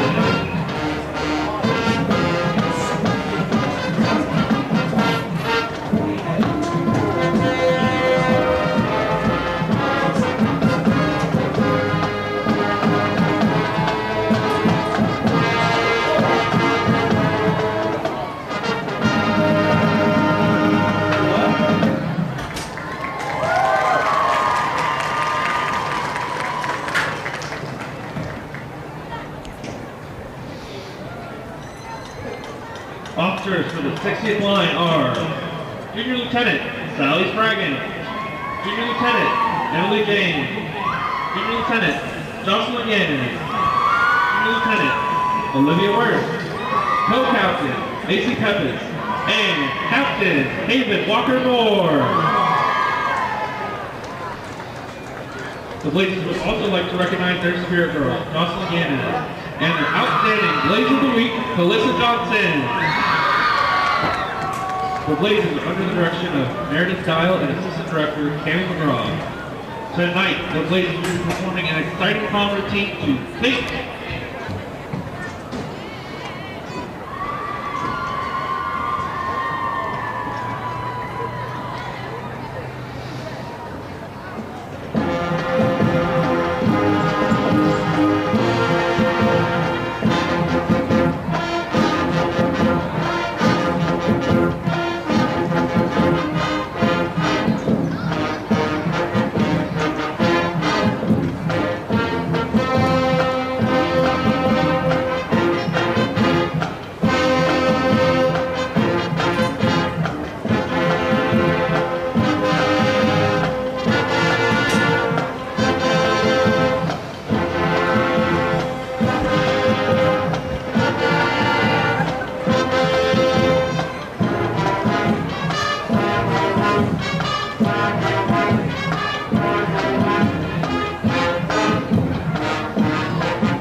Please please direct your attention to the 50-yard line. The band is being led up to the field by drum majors Joel Villarino and Catherine De La Rosa.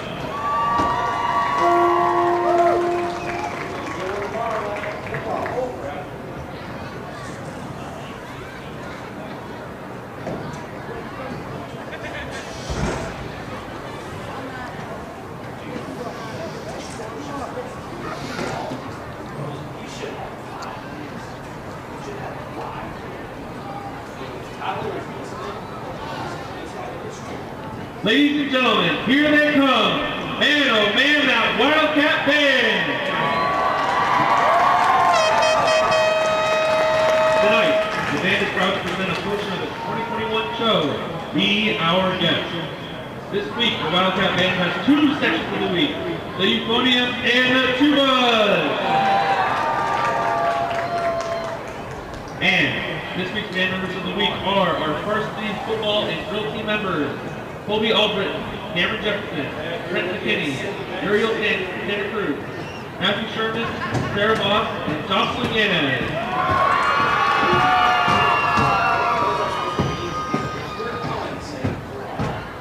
So, join us tonight in the kitchen when we conclude the meal after an exciting season. Ladies and gentlemen, Silver Springs High School is proud to present the Wildcat Band.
fantastic performance by that Wildcat band, Ross. I mean, you just can't go wrong with that, huh? Man, oh man, that Wildcat band. Yeah, absolutely. And our halftime coverage here, we stay live during the halftime, at least for the Wildcat portion of that.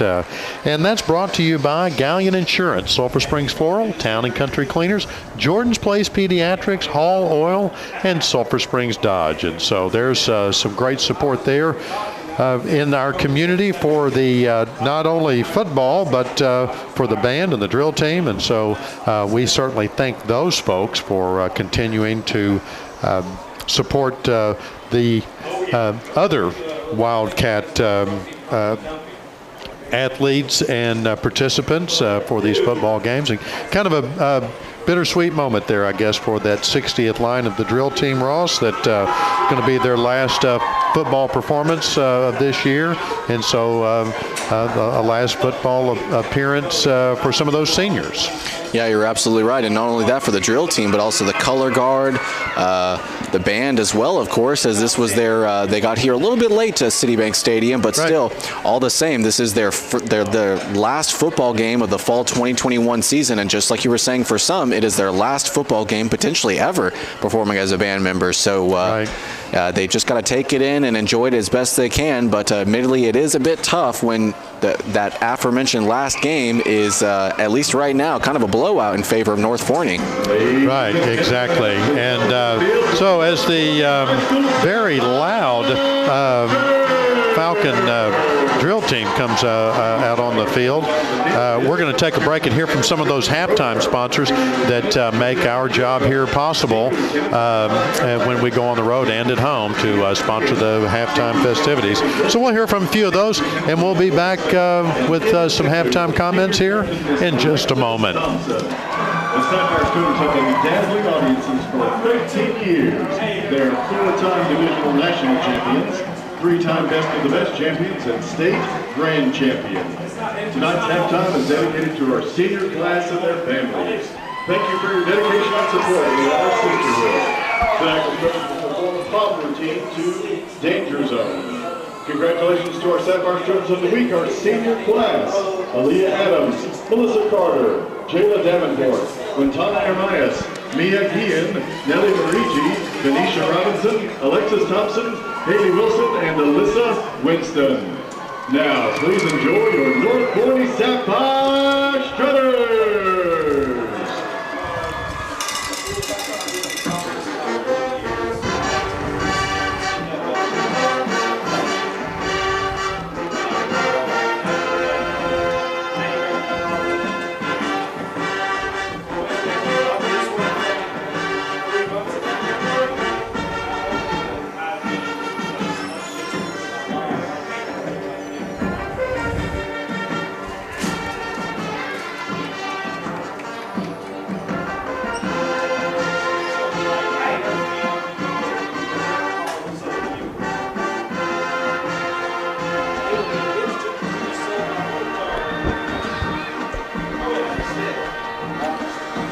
Welcome back to Citibank Stadium here in Forney, as we are currently being entranced by the drill team of North Forney, and well, at Allen we call them the Towelettes.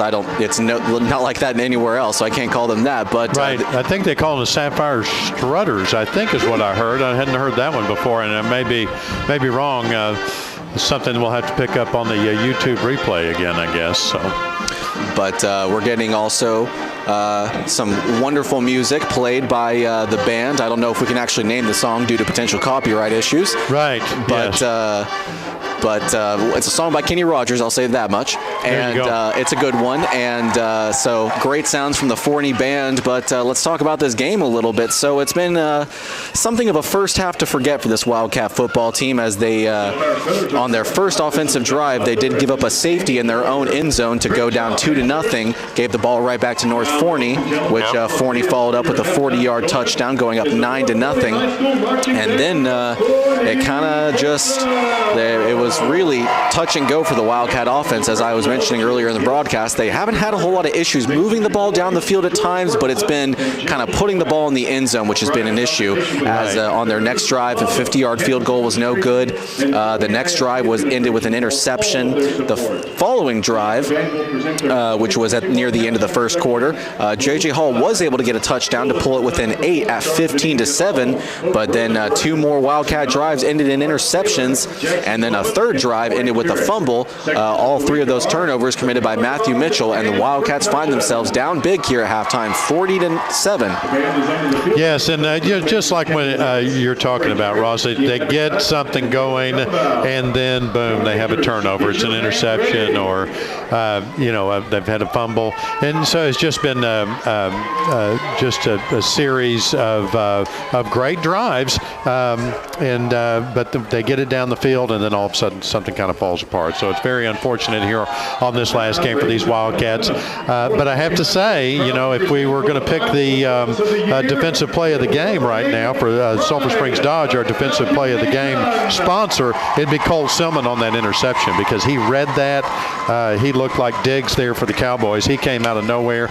and grabbed that ball and advanced it a few yards before he got pushed out of bounds. And so the defense has been out on the field a little bit too long, which we kind of made mention to in that second quarter, but they've been holding up, and they even down to the wire there at the end of the first half there.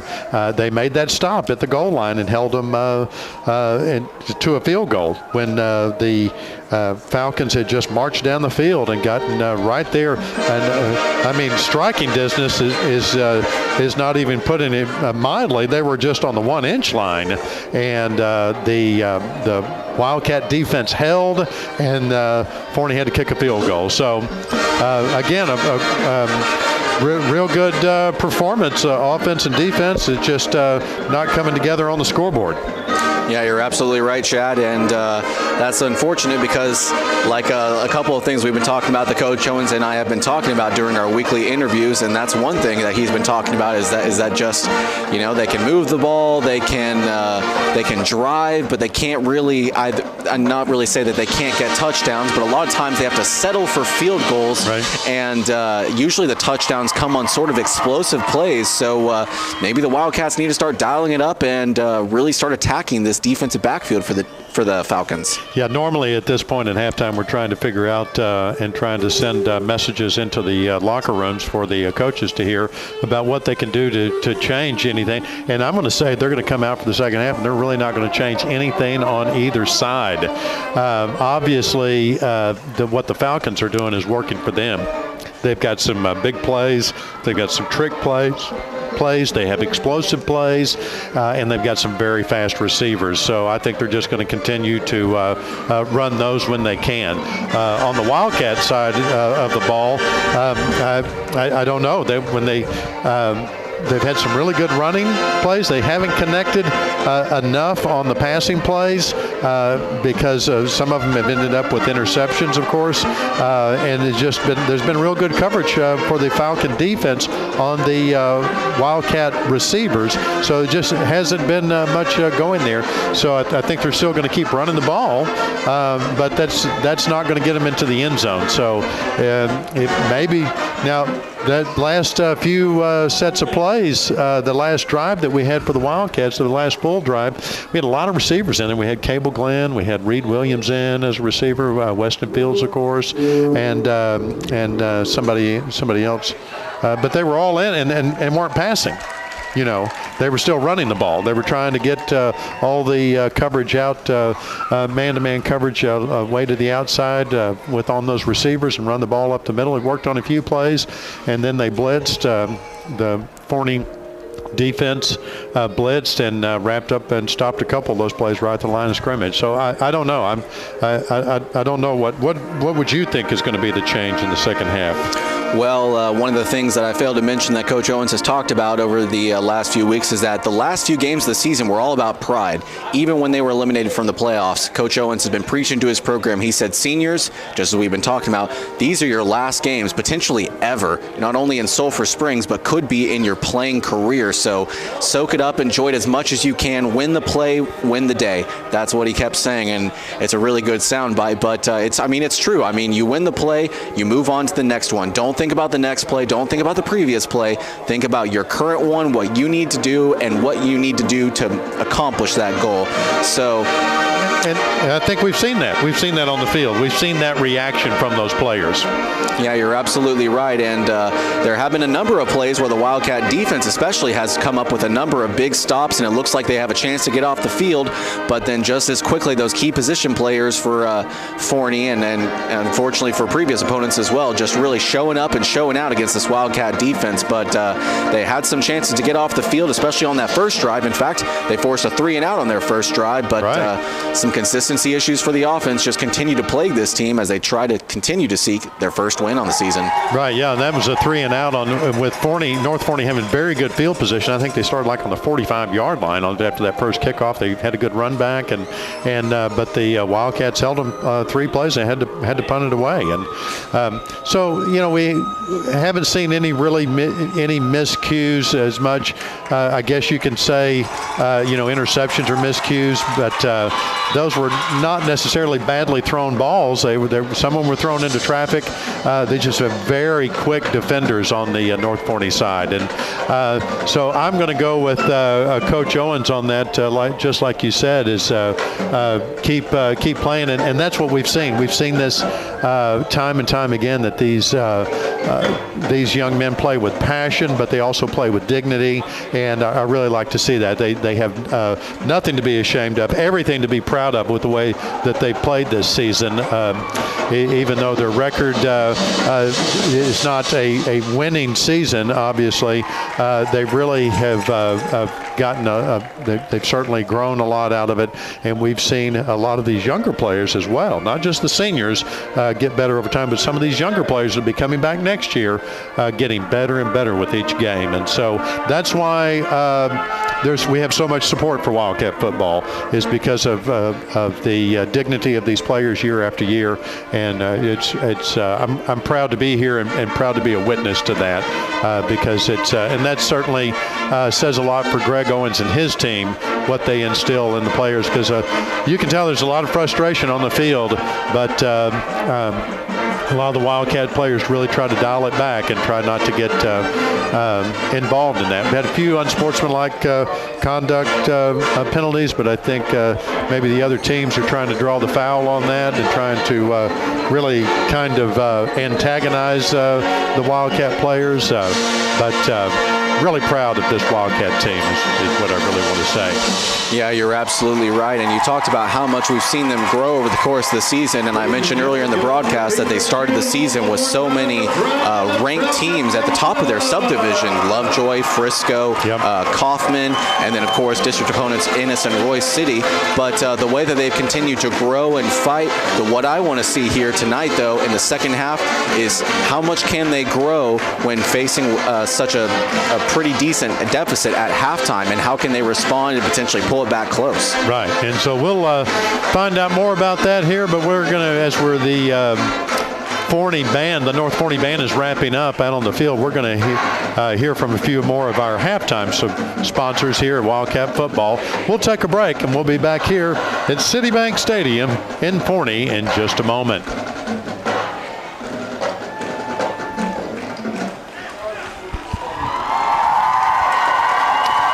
Halftime sponsors for Wildcat football are Galleon Insurance, Sulphur Springs Floral, Town and Country Cleaners, Jordan's Place Pediatrics, Hall Oil Company, a longtime supporter of Wildcat football, and Sulphur Springs Dodge.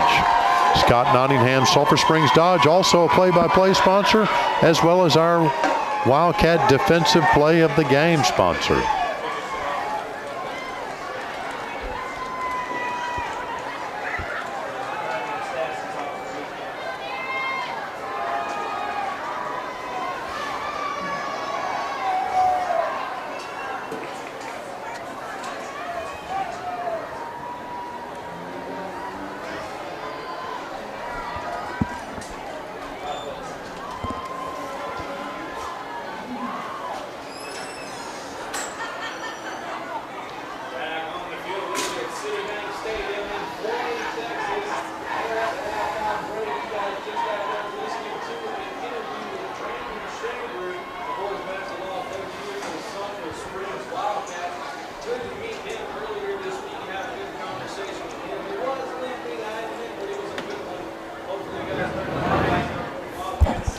Welcome back to Citibank Stadium here in Forney, as we've still got about 7 minutes to go here at halftime.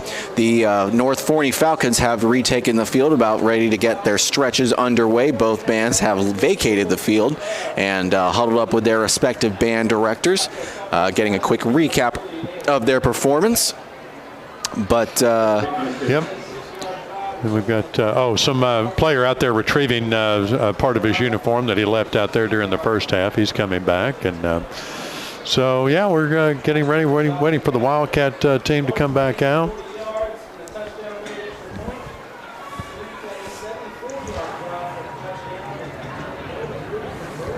We've got something going on out on the field out here. So anyway, we're waiting for the Wildcats to come back out. We're heard from our halftime sponsors. I think we're going to hear from a couple of our play-by-play sponsors, and we'll be back here at Citibank Stadium here in just a moment.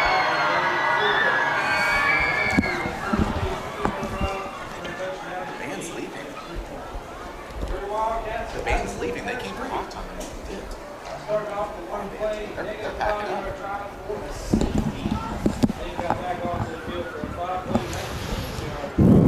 I see.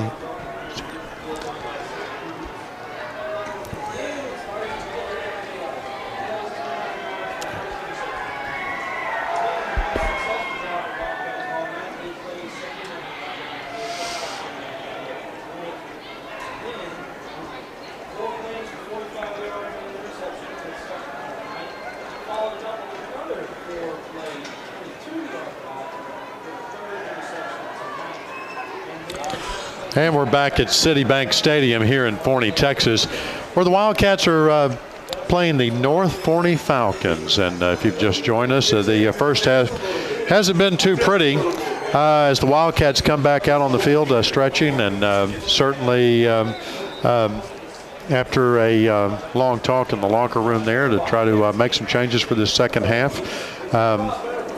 North Forney has been explosive on a couple of big plays, and North Forney not having the best season themselves this year, Ross, but they're kind of pulling out the bag of tricks with a lot of trick plays and flea flicker and Statue of Liberty all together, and it's kind of come together for them. Yeah, you're absolutely right. And coming back at the earlier part of the game, they were starting to do a lot of those trick plays. And I had to wonder, when you do a lot of those gimmick plays, for an observer who has experienced the game, when you see those kinds of plays, you realize, not necessarily that team is in desperation, right, but that team is doing whatever they can to progress, move the ball forward, whatever. Right. So when you see those kinds of plays, and frequently earlier in the game, it really makes me believe that the quarterback that they had, that they weren't too confident in, so that they were just going to try and do whatever they could to kind of build some confidence for this offense. So at the very least, if they didn't have full confidence in the quarterback, they could at least have the feeling that if we get back on the field, we can move the ball. Right, and so we'll see if they're going to pull out some of the trick plays deeper out of the playbook for this second half. We got about 3 minutes left on the halftime clock for the game for the kickoff to commence. The Falcons are lining up here on the left side of my field here, behind their newly repaired banner that they came through at the first part of the game, and the Wildcats will be lining up and getting ready to come out through the big inflatable helmet that they always make their entrance of. So it's kind of winding down here for this Wildcat season. The seniors just 24 playing minutes away from the end of their football career, and for the Wildcats, as the Wildcats take the field, and you can hear those proud parents and supporters and fans of the Wildcats cheering them on. Just like I said, everybody's proud of this team, proud of how hard they play. They play with dignity, and they keep playing until the final minutes. And then we hear the North Forney Falcons coming up on the field. No doubt their seniors playing their last game as well. So we'll get started with the Jayhawk Chevrolet kickoff here in just a moment. See, the Cats are going to receive. The Wildcats kicked off for the first half, so the Wildcats will get the ball first this time. And we'll see if what changes they've made. They can do something with offense when they get the ball. A brisk 48 degrees here. I'm not complaining because we're just out in the elements here, like all the Wildcat fans that are out here. I think, Ross, there's just as many Wildcat fans as there are Falcon fans here tonight. In fact, I'm going to go with more. I'm going to go with more Wildcat fans here tonight than there are local North Forney Falcon fans. So that's something to be said for that, as Wildcats are always well supported by family, friends, and fans through thick and thin. And so the Wildcats are back here to receive the Jayhawk Chevrolet kickoff, moving left to right again here. And it will be number 6, Colby Albritton, who receives it and takes it from his own 15. He's able to get past a few blockers, and he takes it even further past the 35, almost to the 40-yard line before he's wrestled down to the ground by a couple of Falcon defenders. Yes, a great run back by Colby Albritton, who shed a couple of tacklers and really made his way up the field. So that's going to give Wildcats pretty good field position for this game. On their own 39-yard line. Start there. Hurton's Hardware first down here for this set of downs. Let's see what they can do. We've got Matt Mitchell still in as the quarterback. Split wide receivers left and right, 2 each ways, and he will instead hand it off to his running back, or instead he'll keep it himself and takes it off the far sideline and is only able to get 2 yards as he's not able to evade the tackler on the play. Yes, good open field tackle there by that Forney defender. I was faked out by like half of the Forney team as I was looking down here on the fake of the handoff, but he kept the ball. I've got Weston Fields here on the near side, but Matthew Sherman and Reed Williams on the far side. I'm guessing that's probably C.J. Williams in the slot there on the near side. Yeah, you're exactly right, Chad, and I'd expect him to look that way, but instead he looks the opposite way, and he dishes it out to his wide receiver, and that's number 11, Matthew Sherman, on the reception. Who just came off the field. I think he was playing the saxophone there during the band performance, so a double threat there, not only a great wide receiver, but also a great band member. So great way to go, Matthew Sherman. And thanks to Sherman's reception, the Wildcats have a new set of downs right at midfield at the 50. In the backfield with Matthew Mitchell is running back number 9, J.J. Hall, and Hall drops a snap. He drops the handoff from Mitchell, and the Falcons recover. Yes, very unfortunate miscue there. I don't know. It looked like a clean handoff, and then either Matthew Mitchell was wanting to pull it back, but either way, the ball hit the ground, and the North Forney Falcon jumped on it. So that's going to give the Falcons their 1st and 10. They've got the ball, and they're moving the other way, and they're a few yards into Wildcat territory on the Wildcat 47-yard line. So the Wildcat defense quickly comes out on the field and gets ready to defend against this offense. He hands it off to his running back, and I believe that's number 3 on the play. I could be mistaken, but number 3 takes it. Yes, he takes it about 4 yards, I would say, so makes it 2nd and 6 coming up. And Carson Fenton wrapped him up and kept him from getting any further down the field. So way to go, Carson Fenton. So with a 2nd and 6 now, quarterback looking left, but he's got a couple of Wildcats coming for him, and he is wrestled down to the ground for a sack, number 25. Madison Martin on the sack there. Way to go, Madison Martin. That's the 2nd time he's wrapped up the quarterback in the backfield on this game, I believe. He's doing a great job. So way to go, Madison Martin. 48-yard line, 3rd down. And even more impressive was the sack. Makes it a 3rd and long at 3rd and 11, and what we were talking about earlier, the Wildcats defense could have a great chance to get off the field here. Play action here. Quarterback's looking left, and busted play there as wide receiver was not expecting that throw whatsoever as he went out to block on Cordarian Bull Turner here on the near sideline, but was about 20 yards shy of where that ball was thrown. So incomplete pass, 4th down, special teams and punt team coming up. So great stop by that Wildcat defense. Is looks like, I don't know if that's Jesse Bailey back to receive.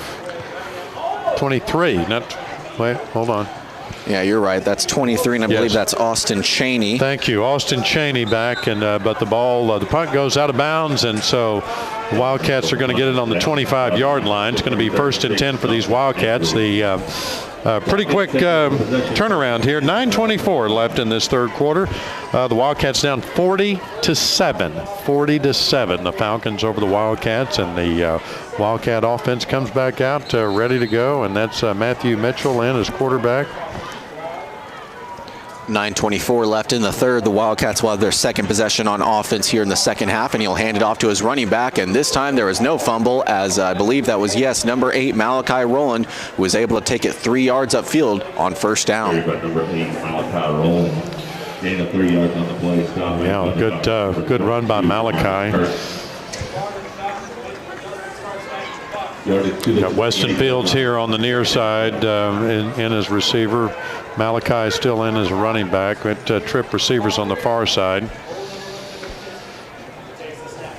Fakes the handoff. He's looking right all the way. Weston Fields beat his man, but Weston just didn't have the extra step he needed to catch that overthrown pass from Matthew Mitchell. So an incomplete pass and 3rd and 7. Yeah, and just like you said, it was exactly an extra step. If he had one more step on that, he would have had. And the ball was a little bit. He would have had trouble staying in bounds. But anyway, so going to bring up 3rd down and 7 for these Wildcats. Split wide receivers, 2 left and right. In the backfield, still with Mitchell is, I believe that's Malachi Rowland, and Matthew Mitchell throws another interception. My goodness. Yeah, well, the intended receiver on that was going to be Landon Fields for the Wildcats, and he just got beat by his defender.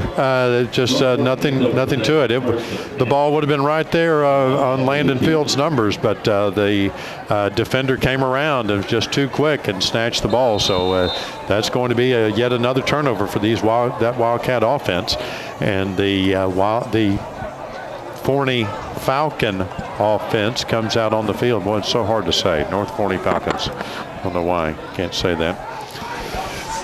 So on the Sulphur Springs side of the field, North Forney will get the ball. Yep. And it looks like it's at the 42-yard line. Yep. So quarterback sweeping left. He's got a man on headed deep, but he instead decides to keep it himself and gets wrestled out of bounds right about at the 40, and they will spot him pretty close to that, if not exactly that. Or I'm sorry, they'll be at the 41-yard line. Short game on the play. Yeah, I think that was Douglas Deloney and Cordarian Turner that forced him out of bounds. 2nd and long now. And wow, the running back keeps it on the zone read. And he is taken down by 3 Wildcat defenders. 46, Carson Fenton. Looks like number 3, Douglas Deloney, and number 41. David Campbell also in on the tackle. 41, David Campbell. Loss of 2 yards on the play, 3rd down and 11. So the loss of 2 makes it a 3rd and 11 for this North Forney Falcon offense, and they will try their best to convert a 3rd and long with just over a few ticks over 8 minutes to go in the game. They still lead 40-7 over Sulphur Springs here in the 3rd quarter. Quarterback, he's got a lot of pressure, but he's trying to develop the screen. Crochet's got it, but he is wrestled down by a Wildcat defender. It's number 18, Cordarian Bull Turner. Yes, and providing a lot of pressure for their quarterback was number 46 again, Carson Fenton, who popped their quarterback as soon as he let go of the ball. And that's going to mean it's punt time for this Falcon offense. So ball coming back to the Wildcats again, just back and forth here in this 3rd quarter.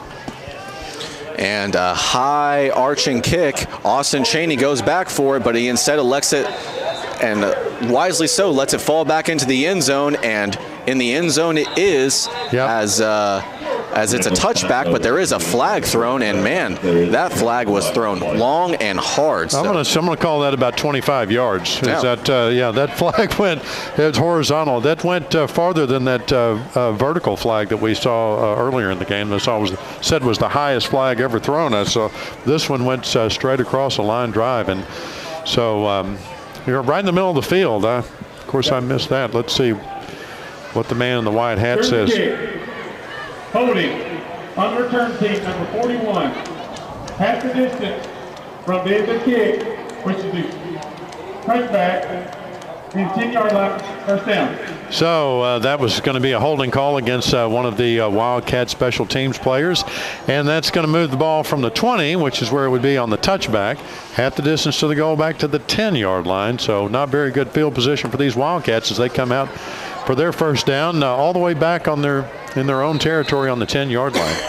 They'll no doubt hope for better results than their first drive of the game, which started just about in the same territory that ended with the safety, but instead they hand it off to big man Douglas Deloney, who bounces off a defender, takes it back on the near sideline, and is thrown out of bounds by a defender, what looked to be a really late hit, but instead there is no call on the field.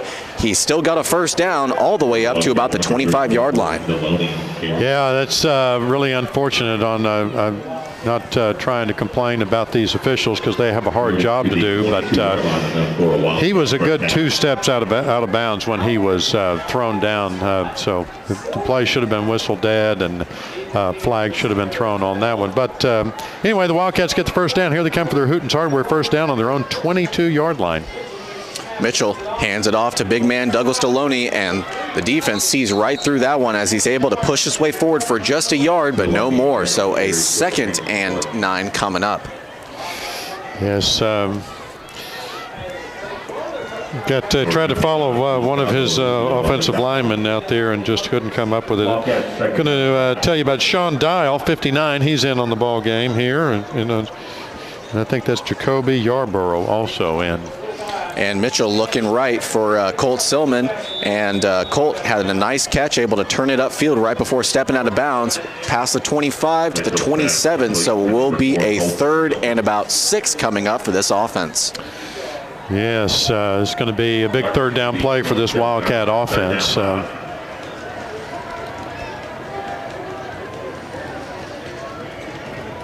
So as Coach Owens was talking about the last few weeks, this game is about pride. Let's see if pride can get them the first down here. They've got 2 wide receivers left and right. Here on the near side, it looks like we've got Adam Peckham. Yep. And I believe Colt Silman. Yep. And instead he dishes it out to Colby Albritton on the far side, who starts to take it upfield before being wrestled down. He'll be marked about 2 yards short of the first down, and so with a 4th and 2 just past their own 30, Coach Greg Owens elects to punt. Yeah, 6:14 and counting in this 3rd quarter. The Wildcats are down 40-7, so it's not going for it for 4th time yet. So they're going to step back and kick the ball away, and the number 7 back for the Falcons on his own 40-yard line. Number 7 being Tyler Crochet, the man who has had a number of explosive touchdowns against this Wildcat D. But the whistle is blown and the play is blown dead. For the snap, delay game. Oh. So that delay of game penalty against the Wildcats going to back them up 5 yards, and that was so graciously called by the every coach over here on the Forney sideline. Called that long before the officials did. But nevertheless, the play clock had ticked down to 0, and they hadn't snapped the ball, so now they're going to do it from 5 yards deeper. Albritton's able to get the kick away, but it is a high-flying punt and takes the bounce the wrong way. Thankfully, Carson Fenton is there to recover it and make sure it didn't keep bouncing back into Wildcat territory, but it will be downed right about at the Sulphur Springs 45-yard line. Yes, another special teams player right behind him, Matthew Clark, was ready to pounce on that ball too, but Carson Fenton did a good job. Carson Fenton stays out there on the Wildcat defense. He's made a number of good plays out here tonight. I also see Braden Morris in on the defense.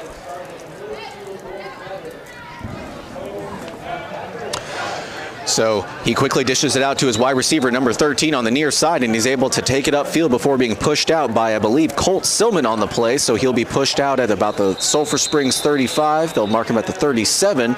So it'll be pretty close to a first down, but a timeout called on the field due to a Wildcat down. We're going to take a break with them, an injury timeout, and hear from a couple of our sponsors, and we'll be back here, Wildcat football, in just a moment. By number 4, Colton Silman.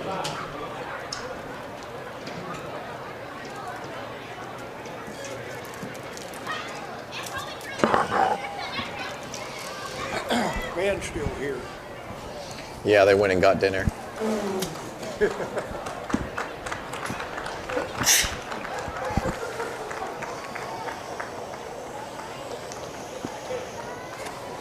No.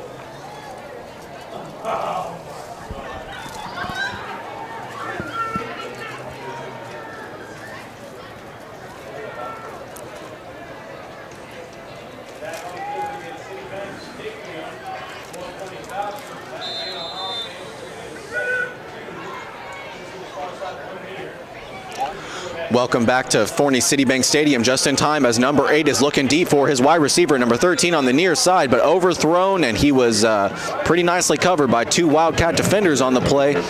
Overthrown and out of reach, so no potential penalty called on the field, and it will be, I believe, 4th down coming up. Well, let's see. It's 3rd on the scoreboard, and they're not changing it yet. They've been a little bit behind. I think they're going to go with 3rd down. 3rd and 2 for the Falcons. So they hand it off to the running back. Number 2 is able to break 2 quick tackles, almost breaks another one, but looks like he'll still have enough of the first down, and so he does for a first down for the North Forney Falcon offense. Yeah, they gave him his forward progress there, which was correct, and he got a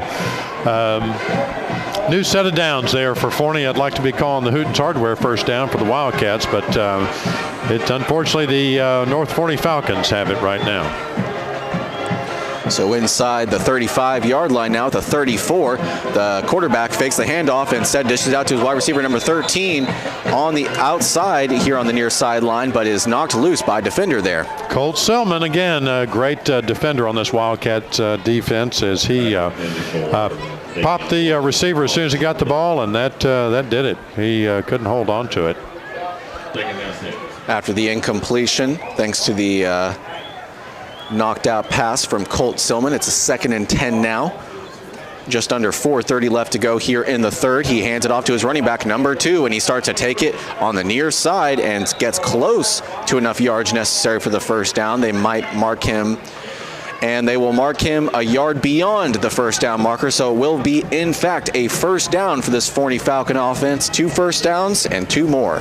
I believe that was Austin Cheney on the tackle there that got him out of bounds. So, another first down for those Falcons. Defense showing blitz for the Wildcats, and blitzing they are, but he's looking for his wide receiver on the far side, and he had a man open, but just couldn't connect with him in the end zone. That would have been a touchdown, no questions asked, but instead an incomplete pass. Good coverage on the far side there by Colby Albritton. Incompletion brings up a 2nd down 10. Falcons at the Wildcat 22.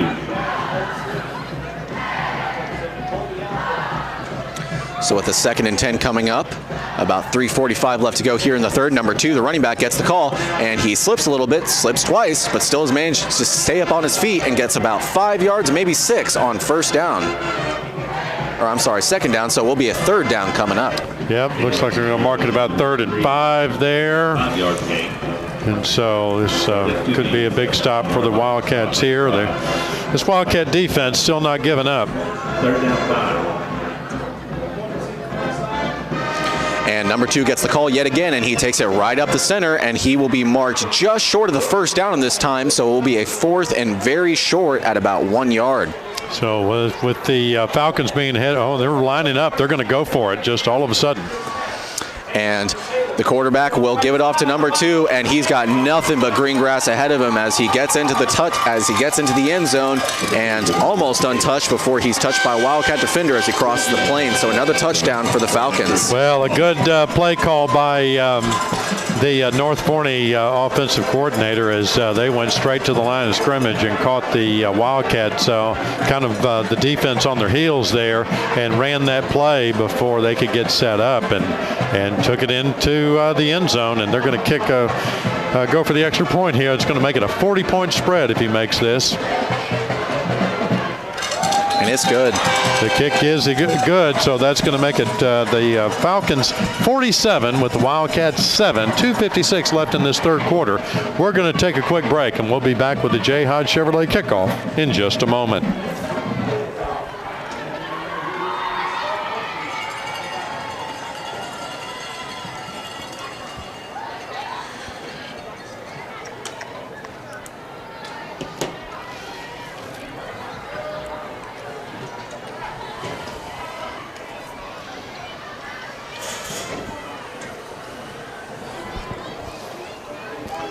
And we're back at Citibank Stadium here in Forney, Texas, where the Wildcats are down 47-7.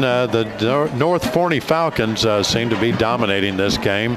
And it's time for the Jayhawk Chevrolet kickoff as the Wildcats still moving left to right here. 2:56 left in the third quarter.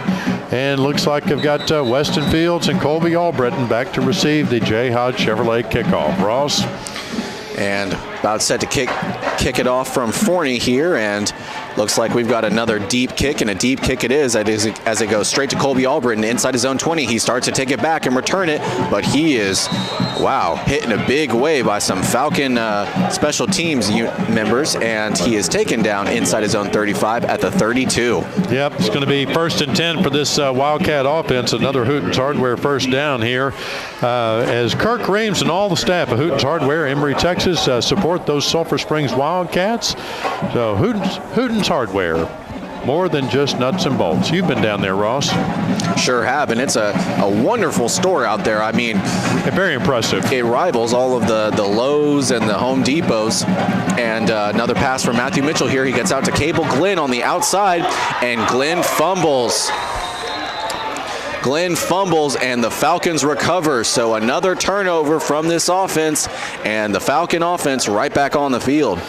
Right, unfortunate turn of events there for the Wildcats. A good clean hit there, but knocked the ball loose, and that's going to give the Falcons the ball as they come out on the field with a pretty good field position in the Wildcat territory on the Wildcat 45-yard line. You're talking about Hooten's there. Yeah, good. They've got a great selection there and do a lot of stuff, but it's the service that sets them apart from anybody else.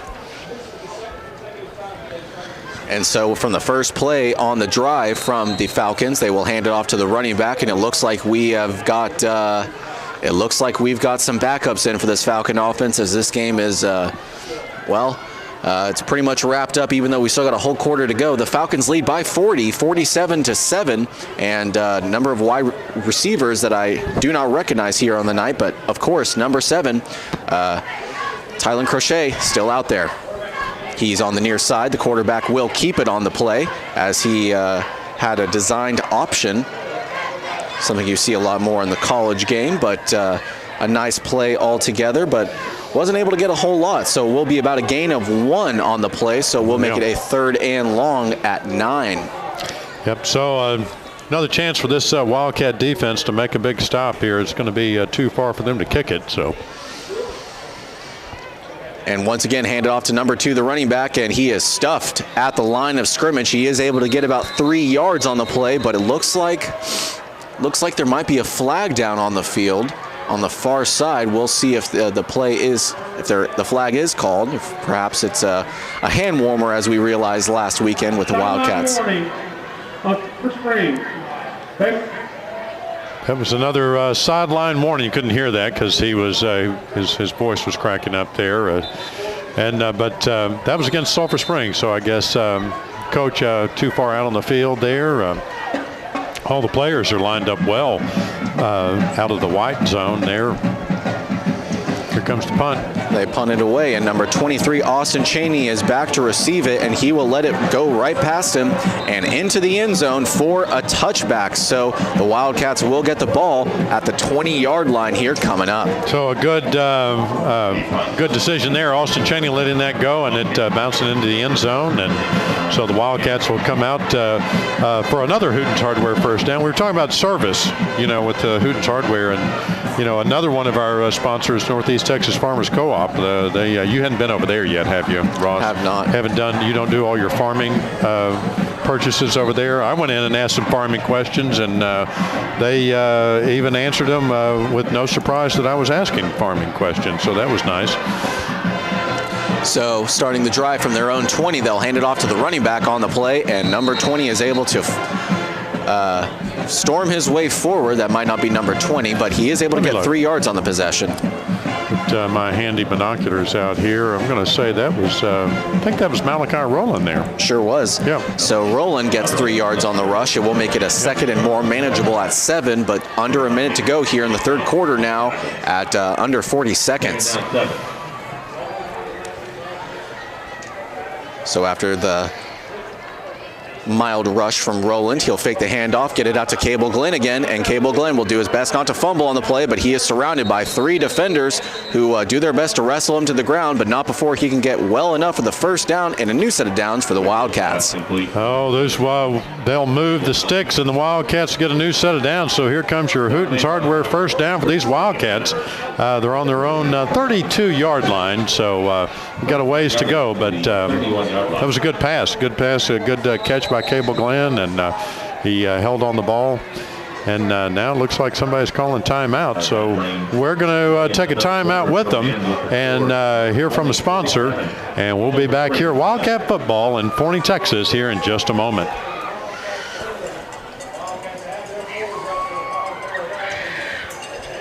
It's on.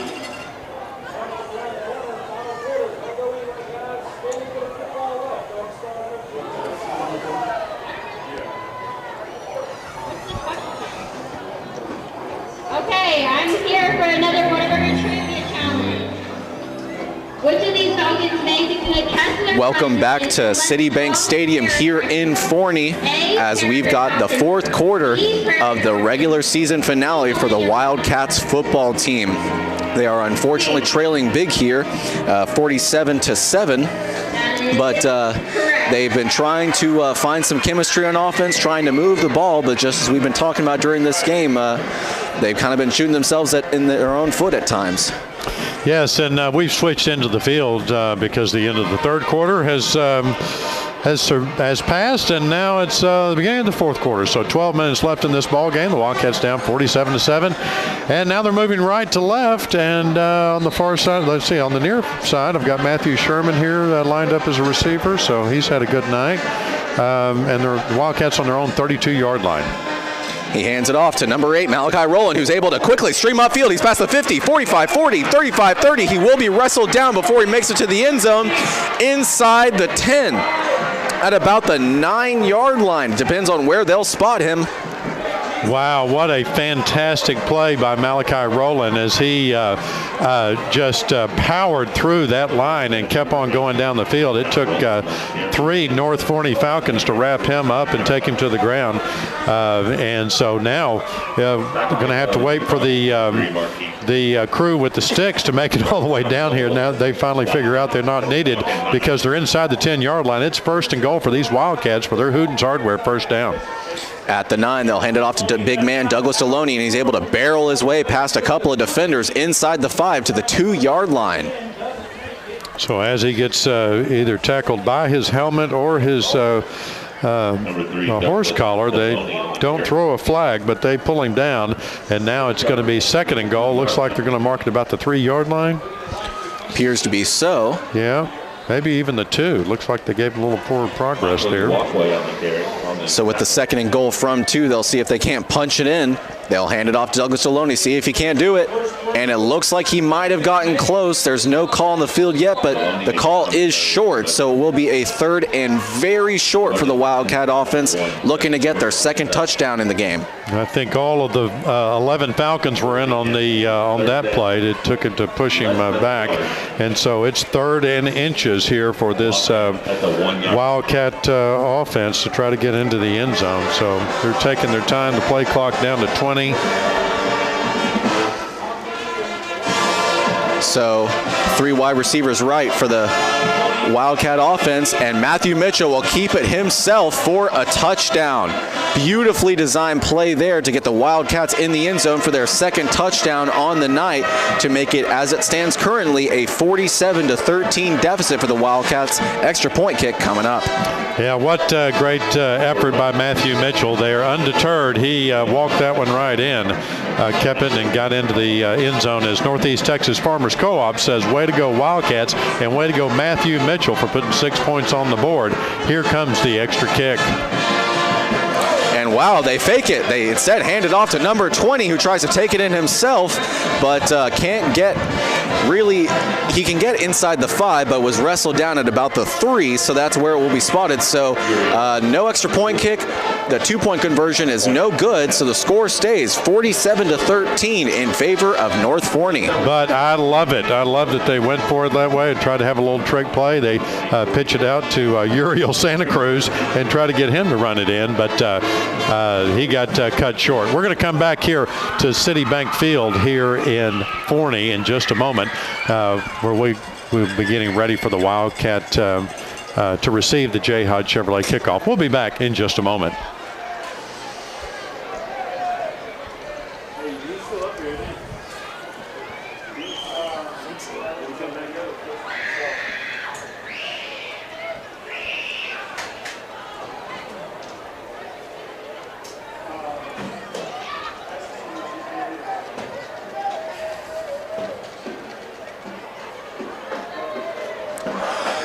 Welcome back to Citibank Stadium here in Forney, as the Wildcat football team are able to take it in the end zone thanks in large part to a huge rush from Malachi Rowland, who had at least 60 on the rush to put them inside the 10-yard line.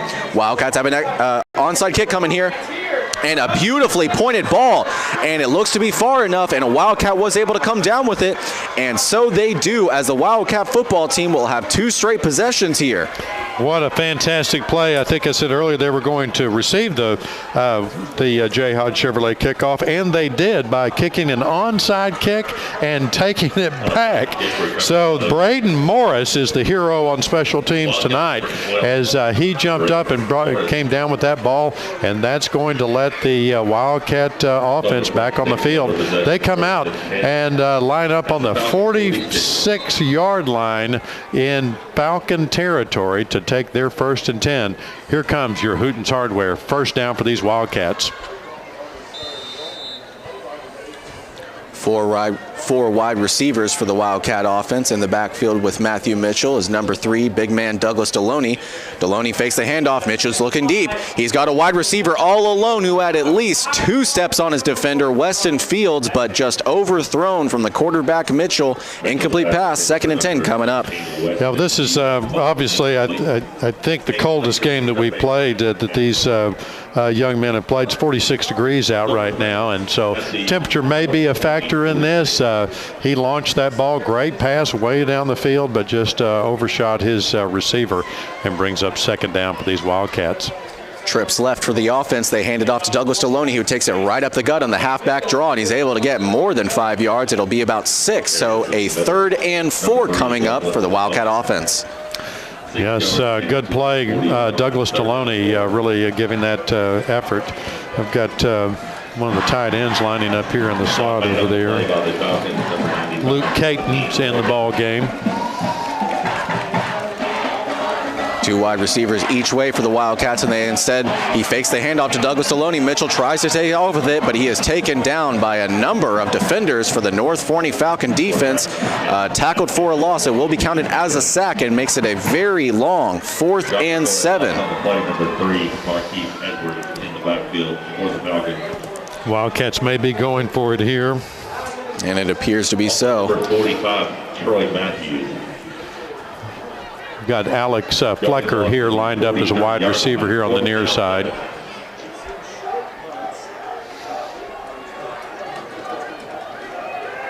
Two wide receivers split each ways.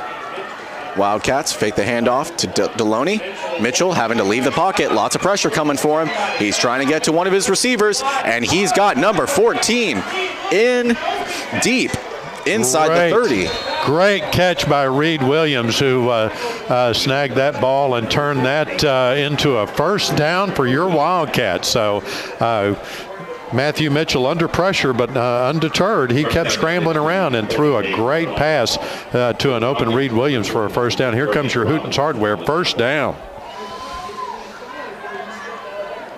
Wildcat first down at the Falcon 28. Now at the 28-yard line of North Forney, the Sulphur Springs Wildcats will have a first down, trailing 47-13 with under 9 minutes to go here in the ball game, the final game on the 2021 season for the Wildcats. And Mitchell will hand it off to Deloney, and he tries to break a tackle, but is quickly then taken down by a couple more Falcon defenders and wrestled down at the line of scrimmage. Got Trenton McKinney in the ball game here for the Wildcats, number 51. Stop made by the Falcons, number 24, Brandon Bolt. Second down 10. So after the rush for no gain from Deloney, Wildcats will look for something else, but instead they go straight back to Deloney, who takes it up the near sideline and gets shoved out of bounds inside the 20 at about the 16, maybe 17-yard line. Yes, again, another tackle 4 or 5 yards out of bounds there, but they were kind of wrapped up going out of bounds, so maybe I call one. And just called Trenton McKinney his number, and a great block by Trenton there on the offensive line to help make that play successful. Mitchell looking right. He's got a man. Not the quickest thrown ball, so as a result, the wide receiver on the play was not able to make anything with yards after the catch. Yeah, that ball kind of floated there for a little bit, and Weston Fields snagged it and got a few yards, or maybe got a yard, but 4 yards, excuse me, 4-yard gain on the play. Second down 7. So a 2nd and 7 for the Wildcats. Mitchell fakes the handoff, looking for a wide receiver on the far side. He goes by one defender and can't break another one as he's shoved out of bounds at the 10-yard line, about 2 or 3 yards short of the first down marker. Weston Fields again on the reception, kind of a favorite target of these quarterbacks for the Wildcats. So it's going to bring up 3rd down and short, maybe about 2, 1, 1.5. 3rd down 2. Let's see. We're going to call it 2 on the scoreboard. 9-yard line. Got Alex Flecker here on the near side again, lined up in the receiver spot. Mitchell has Hall in the backfield with him, and he hands it off to Hall. Hall tries to bounce off a few defenders, and he does exactly that, getting inside the 5 and enough for a first down. So that's going to bring up another first and goal situation, another Hooten's Hardware first down for your Wildcats, and they're going to be marked on the 4-yard line. So first and goal on the 4. These Wildcats knocking on the door of the end zone right here. So let's see what they can do, if they're going to run it or 5 yards gain to the 4-yard line. First down goal. 9 in the backfield with. So Mitchell fakes the handoff to Hall and takes it himself, and he'll get pretty, he got about 2, maybe 3 yards on the rush, so it'll be a 2nd and goal from the 2. 2nd down 2 at the 2. So for the Falcons on the stop, number 12. Got 27 lined up as a receiver on the far side. That's going to be Adam Peckham again.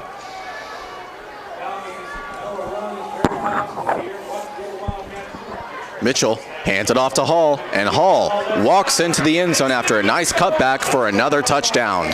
And Northeast Texas Farmers Co-op says, way to go Wildcats, as they put 6 more points on the board. So that's going to bring the score to 19 after the failed 2-point conversion, or the from the last touchdown. And so now we'll see if they'll kick it or try to run another 2 points. But 47-19 at this point, 6:41 left in the ball game. Your Wildcats marching down the field and putting some points on the board. Ariano's kick is up. And it's good, so it will make it a 47-20, a 27-point deficit for the Wildcats football team, but they were able to do it in about a 4-minute drive for a touchdown. And those Wildcats will be kicking off the Jayhawk Chevrolet kickoff, but maybe they'll be receiving it too with another onside kick. I can only hope. We'll take a break, and we'll be back here for Wildcat football in just a moment.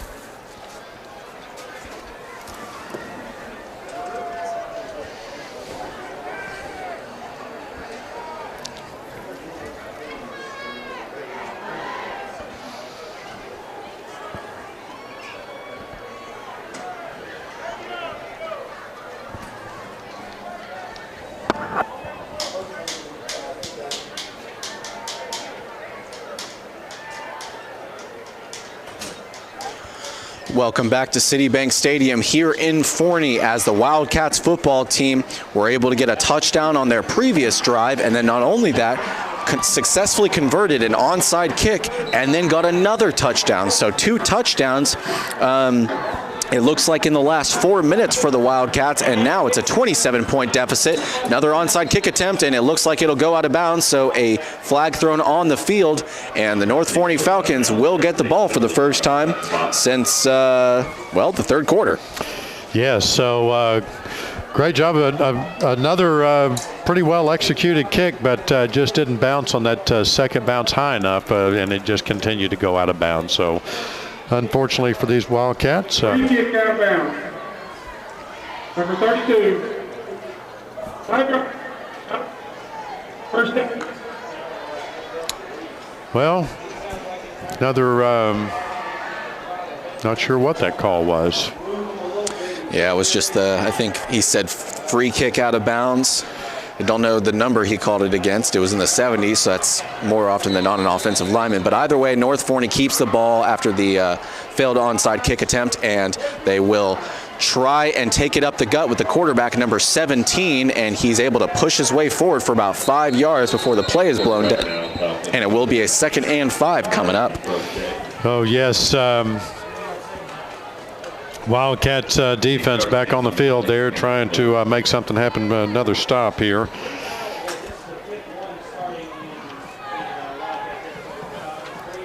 So we'll see if the quarterback will keep it again this time. Instead, he elects to hand it off to his running back, number 6, who takes it also up the gut and gets not as much yardage on this play as he only gets 2. So a 3rd and 2 coming up. That was Cameron Jefferson on the stop there. He wrapped up that Falcon and took him to the ground. So way to go, Cameron Jefferson. So making a great play to force a 3rd and short. The quarterback keeps it himself, number 17, and he gets more than enough yardage necessary for the first down as he got about 5 on the play. So it will be a new set of downs for this North Forney Falcon offense. I think one of the offensive linemen just fell down. He walked right over him and got into that first down. But either way, it's going to be first and 10 on the 35-yard line of the Wildcats.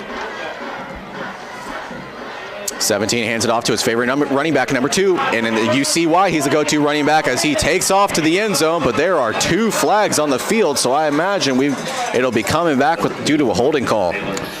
Yes, that was, yep. On the offense, number 19, 10-yard penalty, first down. So a great call by the officials there that is helpful for the Wildcats. They're going to push that back 10 yards, so it's going to be, they'll get the down back. That's going to be 1st and 20 now. They're going to be pushed back to the Wildcat 45-yard line. And, no, excuse me, they're going to mark it at the 40. Must be the spot of the foul. 17 fakes the pass and instead elects to keep it himself, and he is wrestled down by a number of Wildcat defenders. Yeah, he really got popped there by number 46 on the Wildcats. That's Carson Fenton again, having a great game. So he made the stop, and so they're going to be pushed back for a loss. About 2 yards going to be on the 42-yard line for the Wildcats. It's going to be 2nd and, I'm going to call it 18. So they elect to hand it off to the go-to running back, number 2, and once again, he almost gets enough yardage necessary for the first down. Will they give it to him? Yes, they will. So a 2nd and 16 becomes a 1st and 10. Wow. Yeah, that was quite a run there. They're going to mark him right on the 24-yard line, 29-yard line of the Wildcat. So it's 1st and 10 for the Falcons on the Wildcat 29. Just over 4 minutes to go here in the season for the Wildcats football team. Number 17, the quarterback, keeps it himself, takes it up right around the edge that his offensive lineman created on the blocking, and he's able to get close to the 20-yard line just outside of the red zone at the 21. That's Cordarian Turner that made the stop there. Good job by Cordarian Bull Turner, number 18.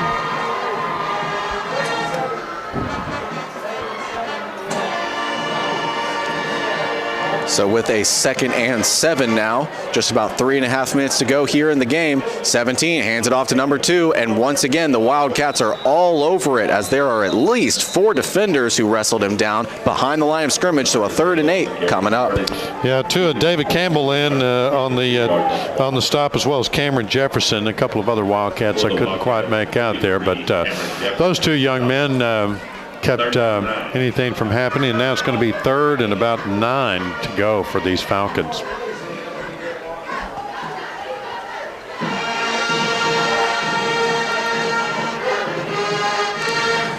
Third and 9 here. Number 17 keeps it. He's got an option with the running back running behind him, but he elects to keep it himself, take it up downfield.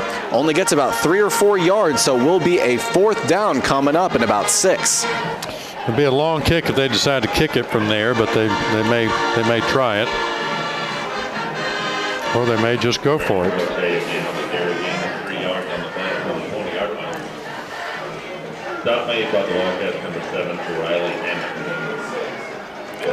And hands it off to number 2 on 4th down. He tries to take it up the near side, and it looks like maybe he got close to enough yards for the 1st down. We'll see what the call on the field is, though, because he might be short. Yeah, looks like it's going to be about a yard short. Wildcat offense entering the field. It's going to be over on downs. Wildcat offense will be coming back out on the field with some long yardage there to get to the end zone. 2 minutes and 20 seconds left in this ball game. The Wildcats will start their drive on their own 16-yard line, as it'll be 1st and 10 for their Hootens Hardware 1st down. Push back into their own territory. Still have Matt Mitchell out there in his quarterback. Deuce's wide receivers left and right. Mitchell looking right, but he's got some pressure coming his way. He's somehow able to get rid of the ball, but throws it over towards the sideline. There was a Wildcat receiver there, so doesn't look like a grounding penalty will be called. No, and it was caught by a Wildcat, but unfortunately that Wildcat was standing on the sidelines at the moment. Not in the game, but anyway, no harm, no foul. 2nd down and 10. Good scrambling, good way to get rid of the ball there, Matt Mitchell. So from their own 16, they'll hand it off this time around, and I believe that's number 22 or number 23. It was hard to tell before he spun around and got tackled to the ground, but not a whole lot of gain on the play, so it will be a 3rd and long at about 3rd and 7. Yeah, and that was number 22, Jesse Bailey, who's had some pretty good runs tonight, but got about 2 or 3 yards out of that one. They're going to call it 3rd and about 7 on the play. Big 3rd down play here for this Wildcat offense. 2 wide receivers each way for the offense. Matthew Mitchell looking left all the way, and he tries to get out to Cable Glenn, but a great jump by the defender there, number 20 for the Falcons, as he was able to just jump in at the last second and deflect that ball away. It's going to make it 4th down. They're pushed back way in their own territory, but they're going to go for it because they're down 20-47 with the clock ticking down, 1 minute and 29 left in this ball game. Last game of the season here for these Wildcats. This Wildcat offense still showing great dignity and poise here at the end of this game, end of this season. Could be the last play for the Wildcat offense this season. Matthew Mitchell looks for wide receivers, but he instead rolls out of the pocket and gets well past the 30 for a first down. So what looked to be a 4th and 7 and a likely turnover on downs turns into a 1st and 10 for the Wildcats. There is a Falcon down, though. Matthew Mitchell wanted to hear me say that's another Hooten's Hardware first down, and he got to hear it because he scrambled and got way up the field there, all the way up to their own 31-yard line. We're going to take an injury timeout real quick, just take a short break while they tend to one of these Falcon players, and we'll be back to Wildcat football here in just a moment.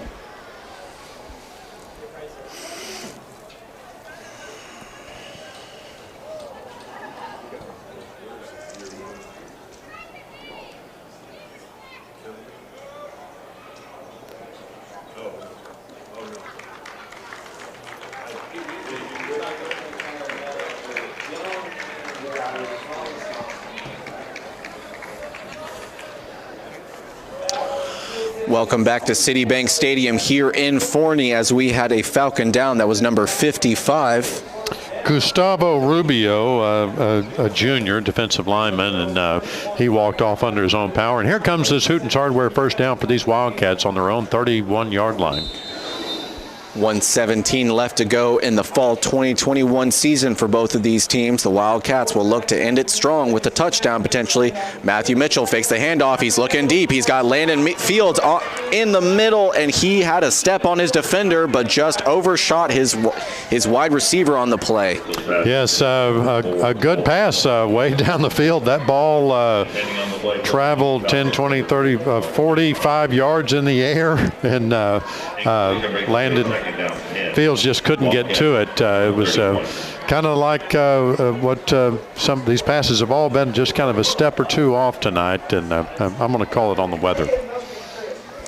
Mitchell, once again, takes the snap, fakes the handoff. He's looking for Weston Fields deep, but the floater just floated a little too far out of bounds, so it will be an incomplete pass, and it looks like 3rd down will be coming up here. Yep, it's going to be 3rd and 10. They're just launching it downfield, trying to make something happen with exactly 60 seconds left on the game clock. 60 seconds away from the end of this Wildcat season.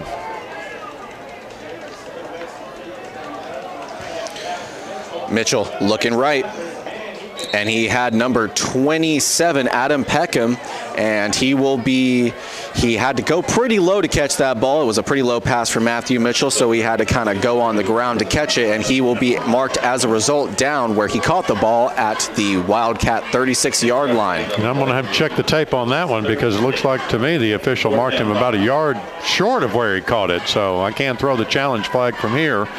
31 seconds and counting here in the ball game.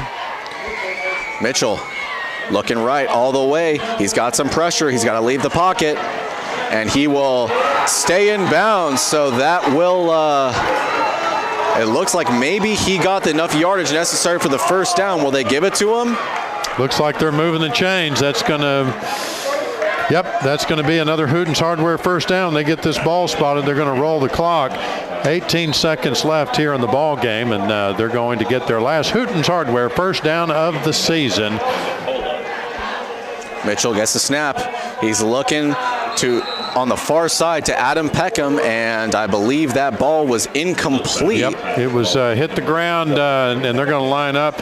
6 seconds left. That's going to stop the clock, and they're going to roll it here as soon as he snaps. This should be the last play of the ball game. Wildcats down 47-20 under these North Forney Falcons. Final play of the 2021 season right here. Mitchell looking left. He had Cable Glenn, but once again, Cable Glenn had beat his defenders, but just an overthrown pass from Matthew Mitchell, and that will end the game with a 47-20 defeat for Sulphur Springs in their finale game of the 2021 season. Yes, that's going to do it for us here at Citibank Field, Citibank Stadium here in Forney. We want to thank all of our sponsors, all the pregame, the postgame, the halftime, and the play-by-play sponsors that make all of our coverage possible, and will allow you to sit at home and watch the game on YouTube live streaming when we're allowed, or listen on the KSST 1230 AM radio. It's all made possible by all the wonderful sponsors that we have that support these Wildcats through thick and thin. And even though they've had a hard season, we've seen a lot of growth and a lot of dignity in this in these young men, this ball team. And we certainly thank Greg Owens and his staff for instilling those wonderful values in these young men during what has been a very difficult season. Any closing thoughts, Ross? No, I think you put it great, Chad. A tough season, no doubt. Not able to get the win, but they fought really hard in all of their previous, 4 contests now? Yes, very close. Those last, Yes. And so, while it was, again, a tough end of the season, 27 seniors were honored last Friday at Gerald Prim Stadium, and they fought all the way through every game all season long. So, a tough end of the season, but they have some good things to build on going into next year. So that's going to do it for us. I'm Chad Young with your color commentary. Of course, the wonderful Ross Lebinsky on your play-by-play. And then there's, of course, that old Doug Hastings over there that's been filming it, and they even got us on YouTube to get this going for tonight. You can watch for the replay on Channel 18, or you can see it on our YouTube channel as well. That's going to do it for this season of Wildcat football. We thank you. I can't leave out James Terry back at the station. Almost left out James Terry. He's the one that keeps us on the radio as well. And so we thank him as well. So that's going to do it for us tonight from Forney. The end of Wildcat football for this season. We'll see you here next time. You can catch Ross Lebinsky covering all the other sports as they happen on KSST 1230 AM. Good night.